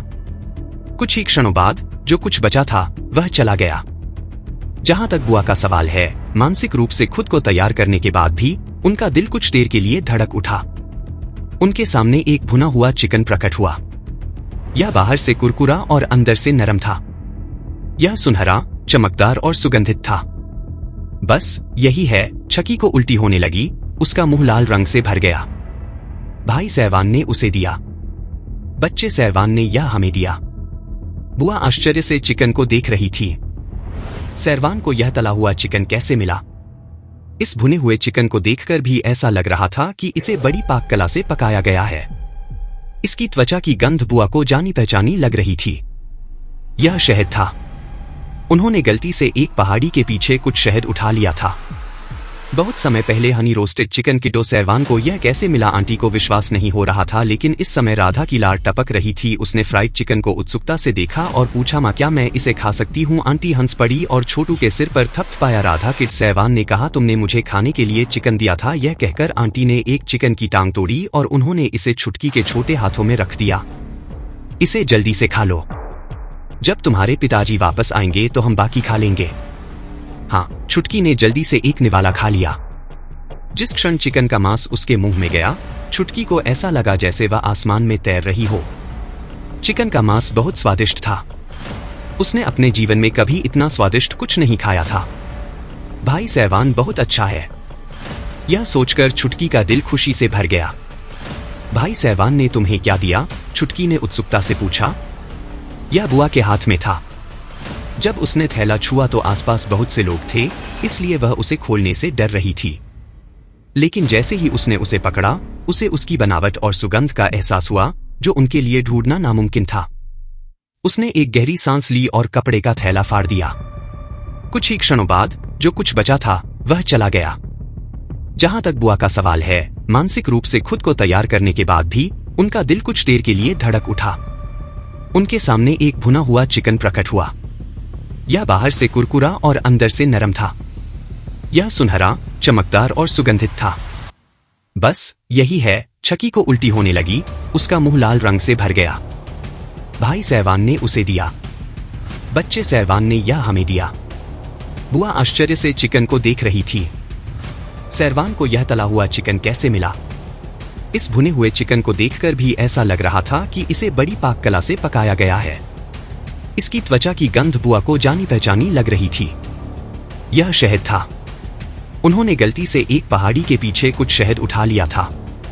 बहुत समय पहले हनी रोस्टेड चिकन किटो सहवान को यह कैसे मिला? आंटी को विश्वास नहीं हो रहा था, लेकिन इस समय राधा की लार टपक रही थी। उसने फ्राइड चिकन को उत्सुकता से देखा और पूछा, माँ क्या मैं इसे खा सकती हूँ? आंटी हंस पड़ी और छोटू के सिर पर थपथपाया। राधा किड सहवान ने कहा, तुमने मुझे खाने के लिए चिकन दिया था। यह कहकर आंटी ने एक चिकन की टांग तोड़ी और उन्होंने इसे छुटकी के छोटे हाथों में रख दिया। इसे जल्दी से खा लो। जब तुम्हारे पिताजी वापस आएंगे तो हम बाकी खा लेंगे। हाँ, छुटकी ने जल्दी से एक निवाला खा लिया। जिस क्षण चिकन का मांस उसके मुंह में गया, छुटकी को ऐसा लगा जैसे वह आसमान में तैर रही हो। चिकन का मांस बहुत स्वादिष्ट था। उसने अपने जीवन में कभी इतना स्वादिष्ट कुछ नहीं खाया था। भाई सहवान बहुत अच्छा है। यह सोचकर छुटकी का दिल खुशी से भर गया। बच्चे सहवान ने हमें यह दिया। आंटी आश्चर्य से चिकन को देख रही थी। सहवान को यह फ्राइड चिकन कैसे मिला? इस भुने हुए चिकन को देखकर भी ऐसा लग रहा था कि इसे बड़ी पाक कला से पकाया गया है। त्वचा की गंध आंटी को जानी पहचानी लग रही थी। यह शहद था। उन्होंने बहुत समय पहले गलती से पीछे पहाड़ियों में कुछ शहद तोड़ लिया था। शहद भुना चिकन। बच्चा सहवान को यह कैसे मिला? आंटी को विश्वास नहीं हुआ, लेकिन इस समय राधा की लार टपक रही थी। उसने उत्सुकता से तले हुए चिकन को देखा और पूछा, माँ क्या मैं इसे खा सकती हूँ? आंटी हंस पड़ी और छोटू के सिर पर थपथपाया। राधा बच्चे सहवान ने कहा, आपने मुझे खाने के लिए चिकन दिया था। यह कहकर आंटी ने एक चिकन की टांग तोड़ी और उन्होंने इसे छुटकी के छोटे हाथों में रख दिया। इसे जल्दी से खा लो। जब तुम्हारे पिताजी वापस आएंगे तो हम बाकी खा लेंगे। भाई सहवान बहुत अच्छा है। यह सोचकर छुटकी का दिल खुशी से भर गया। बच्चे सहवान ने हमें यह दिया। आंटी आश्चर्य से चिकन को देख रही थी। सहवान को यह फ्राइड चिकन कैसे मिला? इस भुने हुए चिकन को देखकर भी ऐसा लग रहा था कि इसे बड़ी पाक कला से पकाया गया है। त्वचा की गंध आंटी को जानी पहचानी लग रही थी। यह शहद था। उन्होंने बहुत समय पहले गलती से पीछे पहाड़ियों में कुछ शहद तोड़ लिया था। शहद भुना चिकन। बच्चा सहवान को यह कैसे मिला? आंटी को विश्वास नहीं हुआ, लेकिन इस समय राधा की लार टपक रही थी। उसने उत्सुकता से तले हुए चिकन को देखा और पूछा, माँ क्या मैं इसे खा सकती हूँ? आंटी हंस पड़ी और छोटू के सिर पर थपथपाया। राधा बच्चे सहवान ने कहा, आपने मुझे खाने के लिए चिकन दिया था। यह कहकर आंटी ने एक चिकन की टांग तोड़ी और उन्होंने इसे छुटकी के छोटे हाथों में रख दिया। इसे जल्दी से खा लो। जब तुम्हारे पिताजी वापस आएंगे तो हम बाकी खा लेंगे। भाई सहवान बहुत अच्छा है। यह सोचकर छुटकी का दिल खुशी से भर गया।